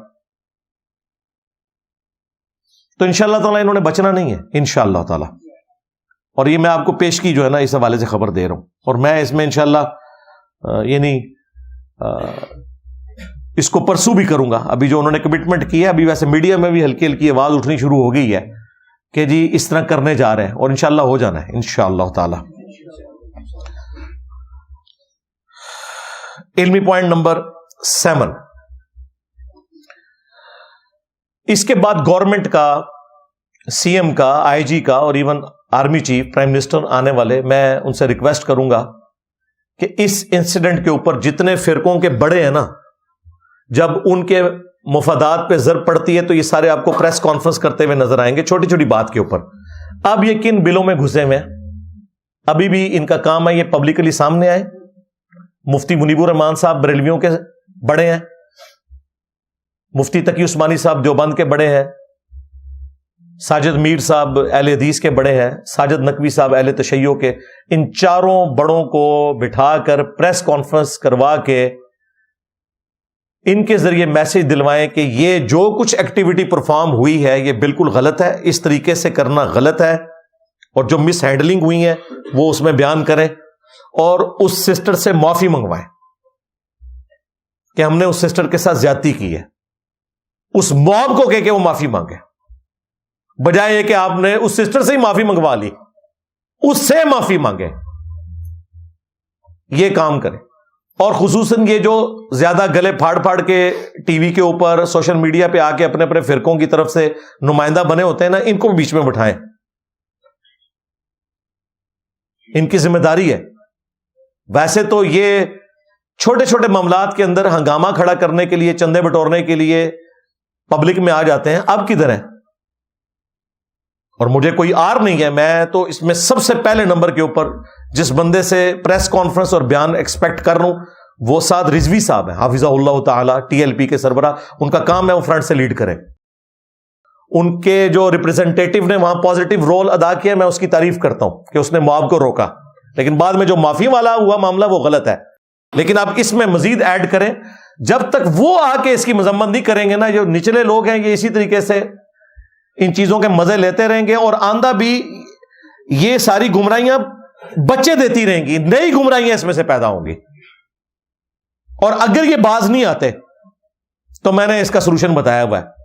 جب یہ جڑاں والا واقعہ ہوا تھا جس میں درجنوں چرچ گرا دیے گئے, آگ لگا دی, کتنے لوگ اس میں مارے گئے, تو میں نے اس وقت بھی 3 نکاتی ایجنڈا پیش کیا تھا. نمبر 1 رد النفاق, یعنی جس طریقے سے آپ نے ضرب عزب اور رد الفساد کیا, رد النفاق کریں کہ جو مذہب کے نام کے اوپر دہشت گردی پھیلا رہے ہیں اس ملک کے اندر, ان کو قرار واقعی سزائیں دی جائیں, ان کے خلاف آپریشن ہو چن چن کے. نمبر 2 فوری انصاف, یہ نہیں ہے کہ مقدمات قائم ہو اور پھر انصاف کوئی نہ ملے. یہ آج تک جتنے چرچ جلائے گئے, جتنے پاکستان میں واقعات ہوئے ہیں, ایک بندے کو بھی سزا نہیں ہوئی ہے. بڑی عدالتوں میں جا کے شواہد ناکافی ہونے کی بنا پر وہ چھوٹ جاتے ہیں، اس لیے کہ جو گواہ ہیں نا بیچارے، ان کو اپنی اور اپنی فیملی کی لائف کی پڑ جاتی ہے، وہ گواہی سے پیچھے ہٹ جاتے ہیں۔ تو بھائی اب گواہیوں کی ضرورت نہیں ہے۔ جب کیمرے میں ایک چیز آ گئی ہے کہ ایک بندہ جو ہے وہ اس طریقے سے اشتعال دلا رہا ہے اور خود آگ جلا رہا ہے، اب آپ کو گواہ کی کیا ضرورت رہ گئی ہے اس ماڈرن دور کے اندر؟ اور تیسرا میں نے نقطہ اس میں بیان کیا تھا کہ جو لوگ قابو نہیں آ رہے اور بار بار فساد فی الارض کر رہے ہیں، ہم نہیں کہتے آپ فساد فی الارض والی سزا ان پہ لگائیں جو سورۃ المائدہ کی آیت نمبر 33 میں آئی ہے کہ مخالف سمت کے ہاتھ پاؤں کاٹے جائیں اور سولی دیے جائیں، ہم نہیں کہتے آپ یہ کریں، لیکن ایٹ لیسٹ یہ کریں کہ انہیں ہمارے ان شہری اور گاؤں علاقوں سے نکال کے نا اللہ سے کوئی ناردرن ایریا میں ایک کوئی چھوٹا سٹی بنا لیں، اس کا نام مولوی سٹی رکھ دیں، جس طرح ویٹیکن سٹی بنایا تھا نا اٹلی میں تھا، اب تو خیر وہ انڈیپینڈنٹ ایک ملک کی حیثیت سے ہے، اس طرح ایک مولوی سٹی بنائیں، ہماری جان چھڑائیں، ان کی 4 شادیاں کروا دیں، ان کو وہاں پہ آپ گاڑیاں دیں، انٹرنیٹ کا کنیکشن دیں، بس وہاں بیٹھ کے جو انہوں نے کرنا ہے کریں، ہماری جان چھوڑیں، کیونکہ یہ یہاں رہیں گے تو اسی طریقے سے پبلک کو ابھارتے رہیں گے اور یہ واقعات ہوتے رہیں گے۔ یہ تو ابھی اس میں سے کچھ ہوا نہیں ہے، ورنہ میں نے آج حدیثیں پتہ کیا بیان کرنی تھی؟ سب سے پہلے تو میں نے آیت بیان کرنی تھی کہ جس نے ایک جان کو ناحق قتل کیا اس نے پوری انسانیت کا قتل کیا، سورۃ المائدہ آیت نمبر 32، اور ساتھ یہ آیا کہ جس نے ایک جان کو بچایا اس نے پوری انسانیت کو بچا لیا۔ آج میں نے یہ بیان کر رہا ہونا تھا، پھر میں نے یہ بیان کر رہا ہونا تھا کہ صحیح بخاری میں لکھا ہوا ہے کہ اگر کسی نے کسی کافر کو بھی جو مسلمان ملک میں رہ رہا ہے ٹیکس دے کر اسے بھی قتل کر دیا تو وہ بھی جنت کی خوشبو نہیں پائے گا، اگرچہ جنت کی خوشبو 40 سال کی مسافت سے آ رہی ہوگی۔ تو مسلمان کا قتل ناحق کرنے والا وہ تو چھوڑ دے، وہ تو سورۃ النساء میں ہے، ہمیشہ کے لیے جہنم میں۔ آج میں نے یہ حدیثیں اور آیتیں بیان کرنی تھی، اللہ کا شکر ہے کہ یہاں تک نوبت نہیں آئی ہے، ورنہ کسر کوئی نہیں چھوڑی ہوئی تھی، ایک لمحے کی دوری کے اوپر تھا۔ وہ لوڈڈ گن جو اے ایس پی کہہ رہی ہے کہ بندہ لے کے آیا تھا، ایک ہی گولی کافی ہوتی ہے نا، یہ ہو جانا تھا۔ یہ تو اللہ تعالیٰ کی طرف سے کوئی معجزانہ طور پہ کوئی ملک کی کوئی ساکھ بچ گئی ہے، ادروائز کسر تو نہیں چھوڑی تھی موب نے۔ علمی پوائنٹ نمبر 8 آخری، اور وہ ہے عام پبلک سے متعلق۔ اس میں مجھے یہ بات کہنے میں کوئی عار نہیں ہے کہ آپ جن جوہلا کے ملک میں رہ رہے ہیں وہاں پہ اس طرح کے معاملات میں ہمیں خود بھی احتیاط کرنی چاہیے۔ مثلاً یہ جس قسم کا لباس ہماری اس بہن نے پہنا ہوا تھا، اس پہ شرعی فتویٰ تو کوئی نہیں ہے، لیکن شریعت تو یہاں پہ ہے ہی کوئی نہیں ہے، یہاں تو مولویت ہے، پاپائیت ہے، سیدھی سی بات ہے۔ اس طرح کا لباس میں حیران ہوں کہ اس کے ہسبینڈ کو بھی نہیں پتا کہ بھائی تو پاکستان میں کھڑا ہے، اس طرح کا لباس پہن کے، جس کو پہلی دفعہ دیکھتے ہی آیت لگنا شروع ہو جائے۔ ٹھیک ہے، آپ یورپ امریکہ میں بے شک پھریں، کوئی مسئلہ نہیں ہے، ایون یہ تو مشہور برانڈ ہے، دبئی میں، سعودیہ میں لوگ پہن رہے ہیں، وہ برانڈ والے بھی بےچارے ان کو بھی فکر پڑ گئی کہ برانڈ ہی نہ ہمارا بیٹھ جائے۔ انہوں نے باقاعدہ جو ہے اس حوالے سے اپنی کلیریفیکیشن دی ہے کہ ایسا کوئی مسئلہ نہیں ہے، لیکن پاکستان میں بھائی مسئلہ ہے، سیدھی سی بات ہے۔ ابھی تو مجھے ڈر ہے کہ اگر کسی دکان پہ اس طرح کی چیزیں رکھی ہیں تو وہ دکانیں بھی ذرا اپنے لیے کوئی احتیاط کا معاملہ کر لیں۔ اور جس ملک کے اندر ٹیلی نار کو کلمہ لکھ کے لگانا پڑ جائے اپنے ہیڈ آفس کے باہر، اب ٹیلی نار والوں کا کیا کام ہے کہ وہ کلمہ لکھ کے لگائیں، تو وہاں تو کچھ بھی ہو سکتا ہے۔ تو ہمیں بھی اس حوالے سے احتیاط کرنی چاہیے، اور یہ احتیاط کرنا ضروری ہے کیونکہ ہم ان جوہلا میں رہ رہے ہیں۔ اس کو سپورٹیو حدیث ہے بخاری اور مسلم کی، اما عائشہ سلام اللہ علیہا سے نبی الاسلام نے فرمایا، اے عائشہ، اگر تیری قوم نئی نئی جہلیت سے نہ پھری ہوتی تو میں حتیم کو توڑ کر کعبے کے اندر کر دیتا، ابراہیم علیہ السلام کی بنیادوں کے اوپر کعبے کو کھڑا کر دیتا، کیونکہ وہ حتیم جو چھوٹی سی دیوار آپ کو باہر نظر آ رہی ہے وہ کعبے کا حصہ ہے۔ وہ بخاری مسلم میں آتا ہے کہ مشرکین عرب اپنے پاک مال سے تعمیر کرتے تھے کعبے کی، ان کے پاس پاک مال کم پڑ گیا، پیسے تھے لیکن پاک نہیں تھے، تو انہوں نے کہا ٹھیک ہے یہاں ہم چھوٹی سی دیوار بناتے ہیں، اور وہ ایک کمرہ انہوں نے ساتھ ایڈجسٹنٹ بنا دیا، ورنہ خانہ کعبہ ریکٹینگولر شیپ میں ہے۔ اس وقت جو آپ کو اسکیئر نظر آتا ہے وہ اسکیئر نہیں ہے، اوریجنل کعبہ جو ابراہیمی بنیادیں ہیں ان میں وہ حتیم شامل ہے، اسی لیے طواف کعبہ حتیم کے باہر سے ہوتا ہے، اور حتیم کے اندر نماز پڑھنا کعبے کے اندر نماز پڑھنا ہے۔ تو بخاری مسلم کے الفاظ ہیں کہ اگر مجھے یہ خطرہ نہ ہوتا ہے عائشہ کہ تیری قوم نئی نئی جعلیت سے پھری ہے تو میں حتیم کو توڑ کر خانہ کعبے کے اندر شامل کر دیتا اور کعبے کے دروازے کو میں نچلے لیول کے اوپر لے آتا تاکہ ایک عام آدمی بھی اندر جا سکے. لیکن مجھے خطرہ ہے یہ نئے نئے جعلیت سے پھرے. حالانکہ وہ صحابہ تھے, حضور کی ایک بات پہ جان چھڑکنے والے تھے, لیکن نبی علیہ السلام نے ان سے بھی خدشہ ظاہر کیا کہ ہو سکتا ہے یہ کہیں کہ یہ کعبہ گرا دیا ہے. وہ ایک جو نسلاً ایک معاملات چل رہے ہوتے ہیں, وہ والی کوئی حص بھڑک نہ اٹھے. نبی علیہ السلام نے نہیں کیا ایسا. تو آپ کو بھی اس ملک میں اس طرح کے معاملات کے اندر احتیاط کرنی چاہیے, اور ظاہر ہے یہ احتیاط اتنی ہو سکتی ہے جتنی آپ کریں گے. ادروائز تو ہم جتنے شیمپو استعمال کر رہے ہیں اور ٹوائلٹ میں رکھے ہوئے ہیں ان میں عربی زبان کے اندر ان کی کمپنی کے نام لکھے ہوئے ہیں اور سارے انگریڈینٹس عربی میں بھی لکھے ہوئے ہیں. جی ہاں, صابن کے اوپر, ٹی وی, آپ کے گھر میں جتنی بھی مصنوعات ہیں جن کے آپ ڈبے باہر پھینک دیتے ہیں ان پہ بھی عربی لکھی ہوئی ہے. خیر منا لئی ہو ذرا اپنی. اس لیول کے اوپر تو احتیاط ظاہر نہیں ہو سکتی, سیدھی سی بات ہے. لیکن اس طرح کی احتیاط کہ جس میں آپ نے پبلکلی سامنے آنا ہے, اس میں آپ کو ضرورت ہے کہ آپ کوئی ایسی ایکٹیویٹی پرفارم نہ کریں کہ کوئی سو کالڈ عاشق رسول اپنی جنت پکی کروانے کی کوشش کرے. اچھا, یہ جنت پکی کروانا سب سے آسان ہے. جو صحیح طریقہ ہے جنت پکی کروانے کا میرے بھائی, اس میں تو آپ کو روزانہ پل اسراء سے گزرنا پڑتا ہے, 5 وقت کی نماز پڑھنی پڑے گی, پورے معاشرے کی تکلیف اٹھانی پڑے گی, حلال اور حرام میں فرق کرنا پڑے گا. لیکن آپ زندگی بھر کوئی نیکی کا کام نہ کریں, کسی ایک کو پار لگا دیں اور ڈائریکٹ جنت میں پہنچ جائیں, پھر حالت یہ ہو کہ ہمارے پڑھے لکھے لوگ بھی پھر اس طرح کی سٹیٹمنٹ دیں کہ جی ترکھاڑا دا منڈا نمبر لے گیا. جب ہمارے پڑھے لکھے لوگ اس قسم کی باتیں کریں تو پھر باقی لوگوں کو چھوڑ دیں. اور منڈا بھی جڑا نمبر لے گیا سی وہ بھی میں تمہیں کورٹ تو کیس دسیا سارا کہ معافی مانگ لی سی انہیں بھی, چلے اس کو چھوڑ دیں. یہ جو یہاں آپ کا تھا ممتاز قادری, اس نے بھی رحم کی اپیل کی ہوئی تھی صدر پاکستان کے پاس, بلکہ انہوں نے تو بلڈ منی بھی اکٹھی کرنی شروع کر دی تھی کہ ہم بلڈ منی دیں گے, جو ہے اس کو آپ چھوڑ دیں. کیوں چھوڑ دیں؟ پہلے تو آپ کہتے ہیں ہم پھندے کو چوم لیں گے, بعد میں بلڈ منی کیوں جمع کر رہے تھے؟ وہ تو گورنمنٹ نے ایکسپٹ نہیں کی. ادروائز میں آپ کو بتاؤں, اگر اس کی ایگزیکیوشن نہ ہوئی ہوتی, اس کے بعد آپ کو درجنوں واقعات ملتے. یہ آپ کریڈٹ دیں اس وقت کے پرائم منسٹر کو, نواز شریف صاحب کو, اس وقت کے آرمی چیف کو, راحیل شریف صاحب کو, اپنی ساری کمزوریوں کے باوجود. اور پھر انہوں نے جو دلیری کی کہ اس کے لیے ڈیٹ رکھی 29 فروری کی, تاکہ برسی 4 سال بعد آئے. ہاں, وہ لیپ کا سال تھا نا, ورنہ آپ کو اسلام آباد پنڈی میں ہر سال اگر وہ 28 فروری کو کرواتے تو آپ کو برسیاں نظر آتی ہیں اور یہ سارے کا سارا معاملہ چلتا رہتا. انہوں نے ڈیٹ ہی ایسی رکھی کہ وہ معاملہ تو مر گیا.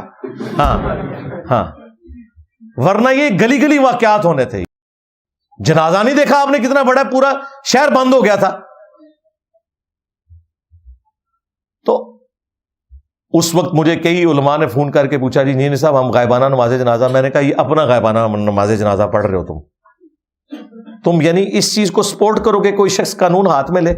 اس کے اپنے پیر نے لانے برات کر دیا, باپا جانی نے, الیاس قادری صاحب نے. انہوں نے کہا اس طریقے سے قانون ہاتھ میں نہیں لینا چاہیے, وہ ان کا پیر تھا.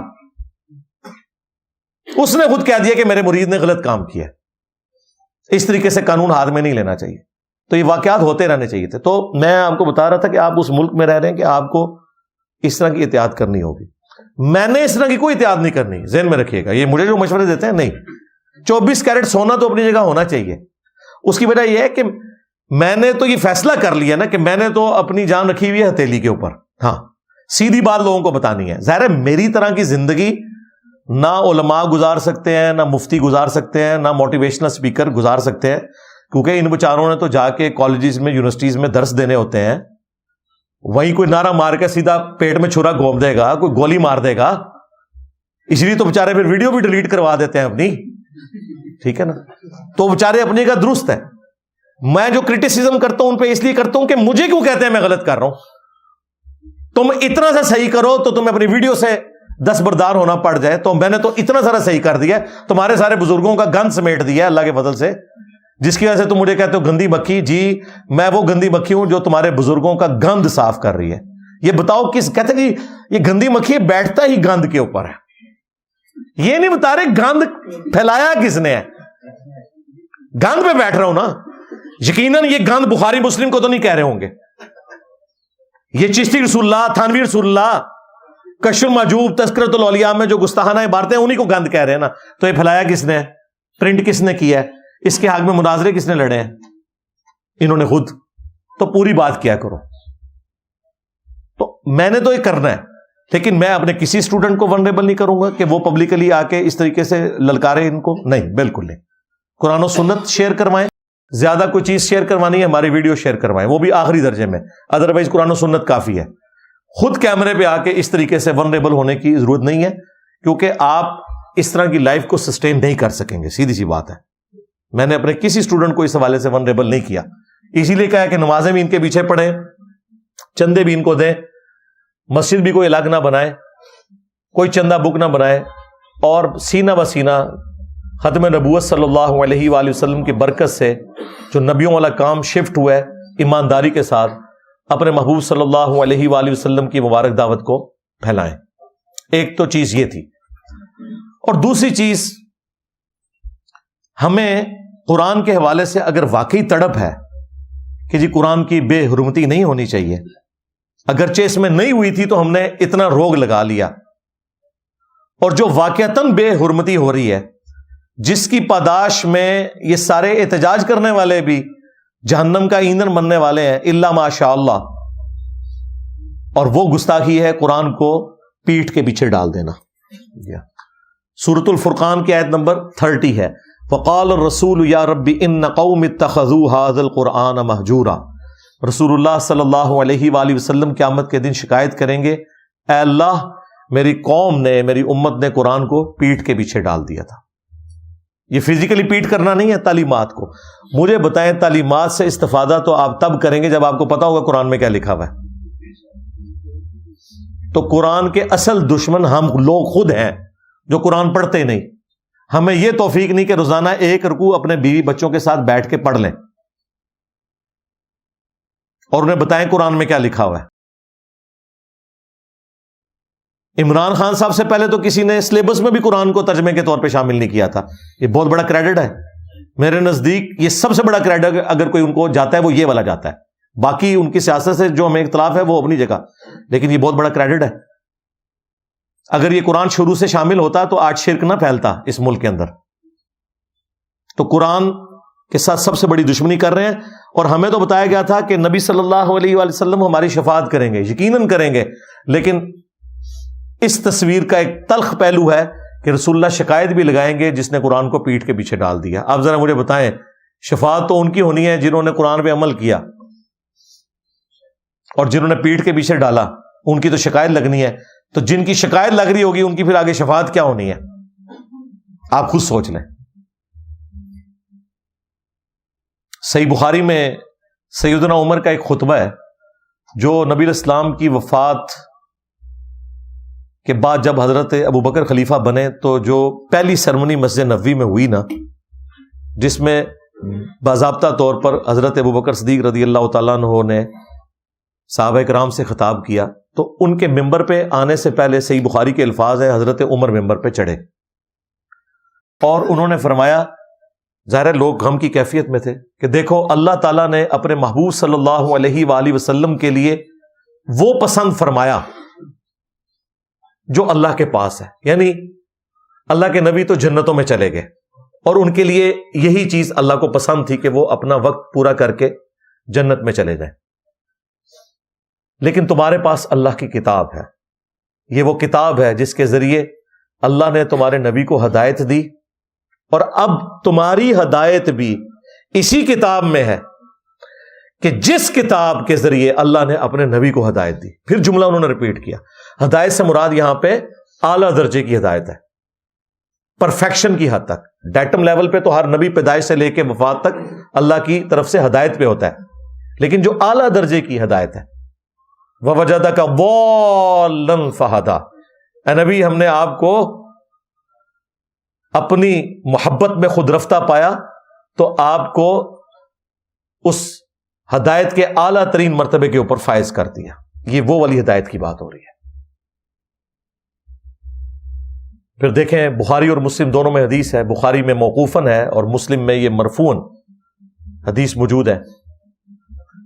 حضرت جابر بن عبداللہ کہتے ہیں، اور بخاری میں عبداللہ ابن مسعود سے ہے، کہ نبی علیہ السلام جب ممبر پہ چڑھتے تو آپ کی آواز بلند ہو جاتی، غصے میں اضافہ ہو جاتا، آنکھیں سرخ ہو جاتی، گویا کوئی جرنیل اپنی فوج کو تیار کر رہا ہو، اور پھر آپ فرماتے ہیں میں اور قیامت اس طرح ساتھ بھیجے گئے ہیں جس طرح یہ دو انگلیاں، یہ شہادت کی انگلی اور درمیان والی۔ اور پھر نبی علیہ السلام ساتھ فرماتے اما بعد فإن خیر الحدیث کتاب اللہ وخیر الہدی ہدی محمد صلی اللہ علیہ وآلہ وسلم وشر الامور محدثاتها وکل محدثۃ بدعہ وکل بدعۃ ضلالہ وکل ضلالۃ فی النار۔ کچھ الفاظ سنن نسائی میں ہے، جامع ترمذی میں، میجورٹی پورشن مسلم شریف میں ہے۔ آگاہ ہو جاؤ، سب سے بہترین کلام اللہ کی کتاب ہے، سب سے ہدایت یافتہ راستہ محمد صلی اللہ علیہ وآلہ وسلم کا ہے، بدترین کام وہ ہیں جو دین میں خود سے داخل کر دیے جائیں۔ یہ تمام کے تمام کام گمراہیاں ہیں، بدعتیں ہیں، یہ تمام بدعتیں گمراہیاں ہیں، اور تمام گمراہیاں جہنم میں لے جانے والی ہیں۔ اس میں الفاظ کیا ہیں؟ آواز بلند ہو جاتی، غصے میں اضافہ، آنکھیں سرخ۔ یہ تقاضا ہے ممبر کا۔ ہاں جی، ممبر کا تقاضا غامدی سٹائل نہیں ہے، غامدی سٹائل گفتگو کا ہے، وہ آپ بھی میرے پاس بیٹھے میں اسی طریقے سے گفتگو کروں گا، لیکن ممبر کا تقاضا اگریشن، تاکہ بات اترے۔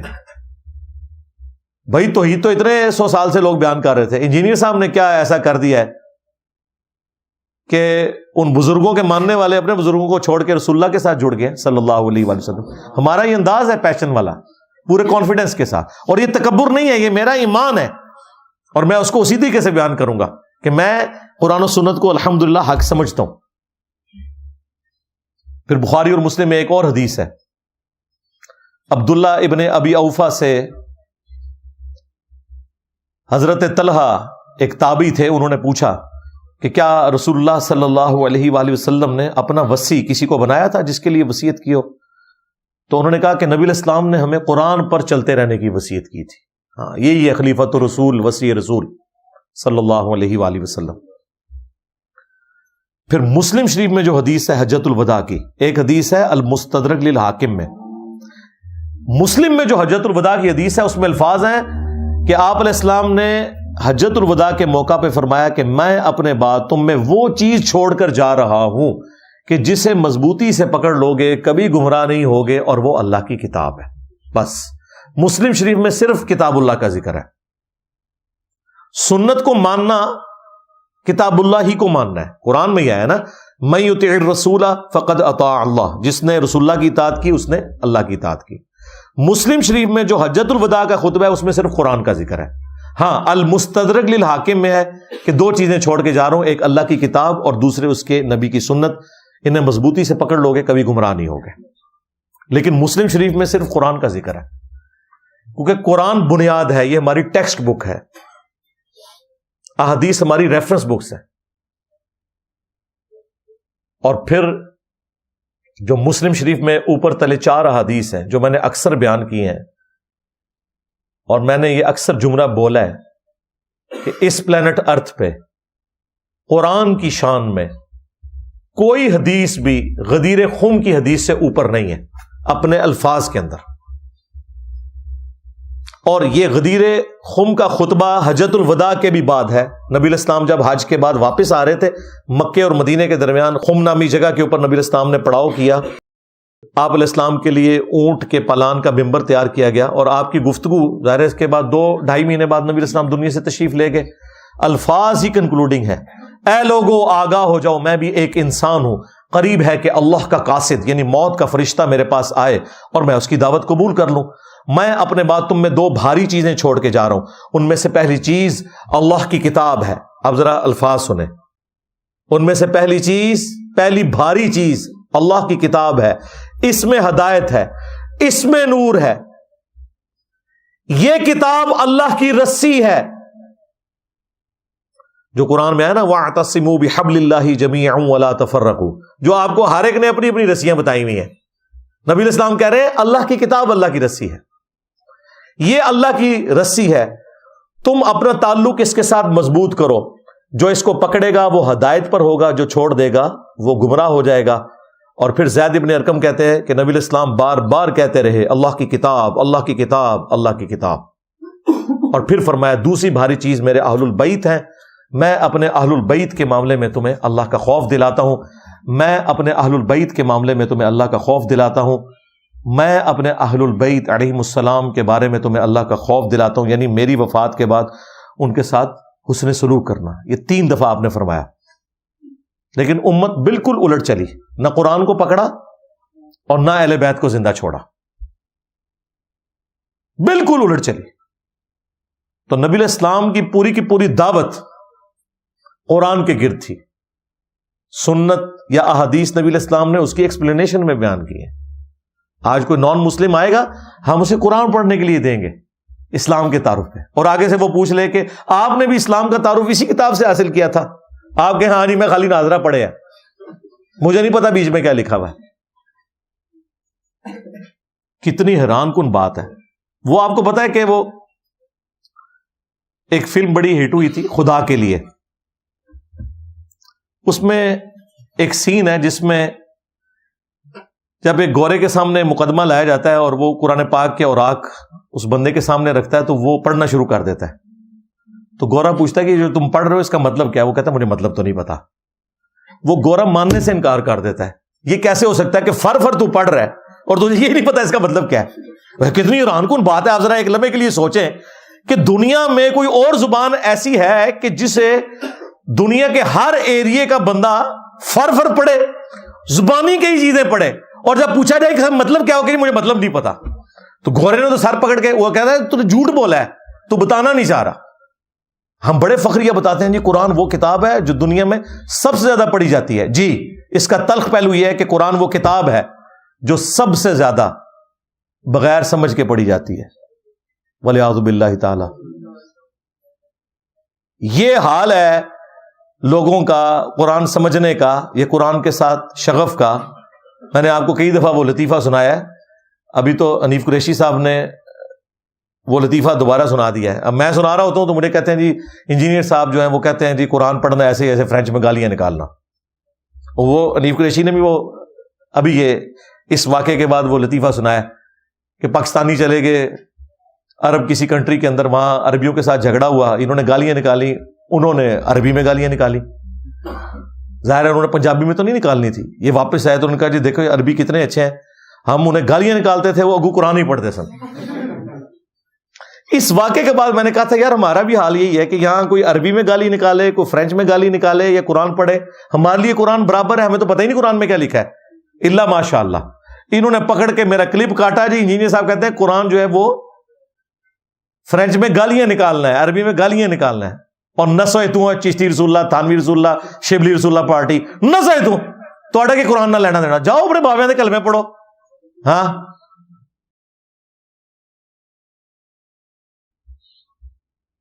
اور جو بی بی سی نے وہ سوشل ایکسپیریمنٹ دکھایا ہے جو بنگلہ دیش میں انہوں نے کیا ہے، بنگلہ دیش میں مردوں کو عام عادت تھی کہ کسی بھی دیوار کو دیکھ کے کیا داڑھی والا ہے، کیا ٹوپی والا ہے، کیا پینٹ شرٹ والا ہے، کیا شلوار قمیض والا ہے، یہ بھی نہیں دیکھنا، پاس سے عورتیں گزر رہی نہیں ہیں، پبلکلی انہوں نے دیوار کی طرف منہ کر کے، جس طرح یہاں پہ بھی ہے لیکن اس بڑے لیول کے اوپر نہیں، یہاں تو لوگ پکڑ بھی لیتے ہیں، تو پیشاب کرتے تھے۔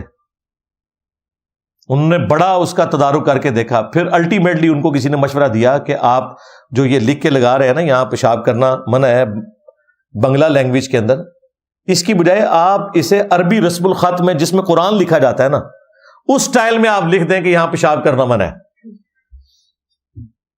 اور انہوں نے یہ کیا، انہوں نے دیوار پہ بڑے خوبصورت بالکل قرآن کی جو خطاطی اس کے سٹائل میں لکھا کہ یہاں پہ بال کرنا منع ہے، اور پھر انہوں نے کیمرے سے چھپ کے ویڈیوز بنائی ہیں کہ جو بندہ بھی وہاں جاتا تھا وہ جیسے ہی بیٹھنے لگتا تھا وہ سامنے دیکھتا تھا قرآن لکھا ہوا ہے، وہ فوراً جو ہے سائڈ پہ ہو جاتا تھا، اور کئی لوگ یوں چوم رہے ہیں اسے ایسے کر کے پیشاب کو، وہ جو لکھا ہے نا بال کرنا منع ہے اس لفظ کو چوم رہے ہیں۔ جیسے پاکستانیوں کو حلوے کا مطلب نہیں پتا، بنگالیوں کو بال کا مطلب نہیں پتا کیا ہے۔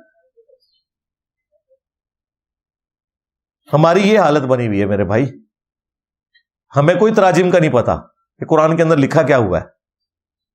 تو اصل جرم ہم مسلمان کر رہے ہیں کہ قرآن کو سمجھ کے نہیں پڑھ رہے، اور پھر پریشان ہے کہ امت گمراہی کی طرف کس طرح چلی گئی۔ وہ تو پہلے ہی بتا دیا گیا تھا، صحیح مسلم میں حدیث ہے، اللہ تعالیٰ اس قرآن کی وجہ سے قوموں کو عروج دے گا اور قوموں کو زوال بھی دے گا قرآن کے ذریعے۔ اسی کو ڈاکٹر اقبال نے جو ہے وہ جواب شکوہ میں بھی کہا، وہ زمانے میں معزز تھے مسلمان ہو کر، اور تم خوار ہوئے تارک قرآن ہو کر۔ یہ مسلم شریف کی حدیث کا ترجمہ ہے کہ ہمارے جو اسلاف تھے، صحابہ اور اہل بیت، تابعین تبع تابعین علیہم السلام اجمعین ورضی اللہ عنہم اجمعین، ان لوگوں کی کامیابی کا راز تھا قرآن کو پکڑنا، اور ہماری خاری کے پیچھے جو اصل جرم ہے وہ قرآن کو پیٹ کے پیچھے ڈالنا ہے، اور یہ تو دنیا میں سزا ہے، ابھی آخرت کی سزا ولیعوذ باللہ تعالی باقی ہے۔ وقال الرسول یا رب ان قوم اتخذوا ھذا القرآن مہجورا، اور رسول اللہ شکایت کریں گے قیامت کے دن کہ یا اللہ میری قوم نے، میری امت نے قرآن کو پیٹ کے پیچھے ڈال دیا تھا۔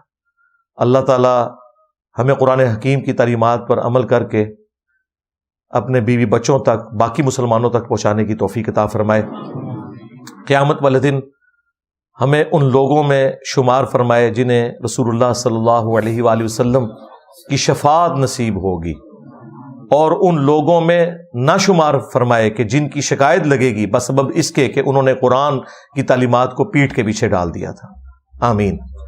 صلو علی محمد وآل محمد، اللہم صلی علی محمد وعلی آل محمد واصحاب محمد وازواج محمد وامت محمد اجمعین الی یوم الدین، آمین۔ اللہم انی اسألک بانک انت اللہ لا الہ الا انت الاحد الصمد الذی لم یلد ولم یولد ولم یکن لہ کفوا احد، وإلہکم الہ واحد لا الہ الا هو الرحمن الرحیم، الف لام میم۔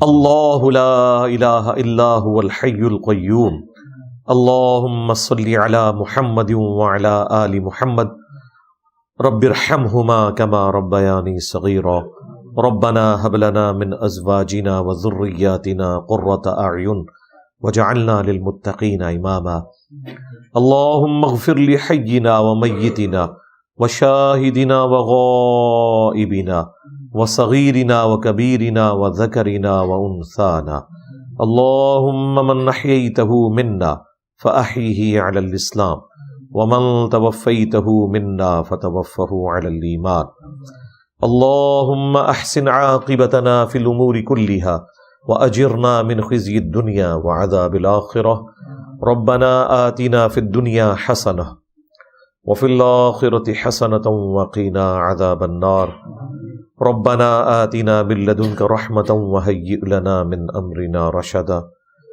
اے اللہ، جن جن بھلائیوں کا سوال تیرے محبوب صلی اللہ علیہ وآلہ وسلم نے تجھ سے کیا، ہمارے حق میں، ہمارے ماں باپ کے حق میں، ہمارے بیوی بچوں کے حق میں، پوری امت کے حق میں قبول و منظور فرما۔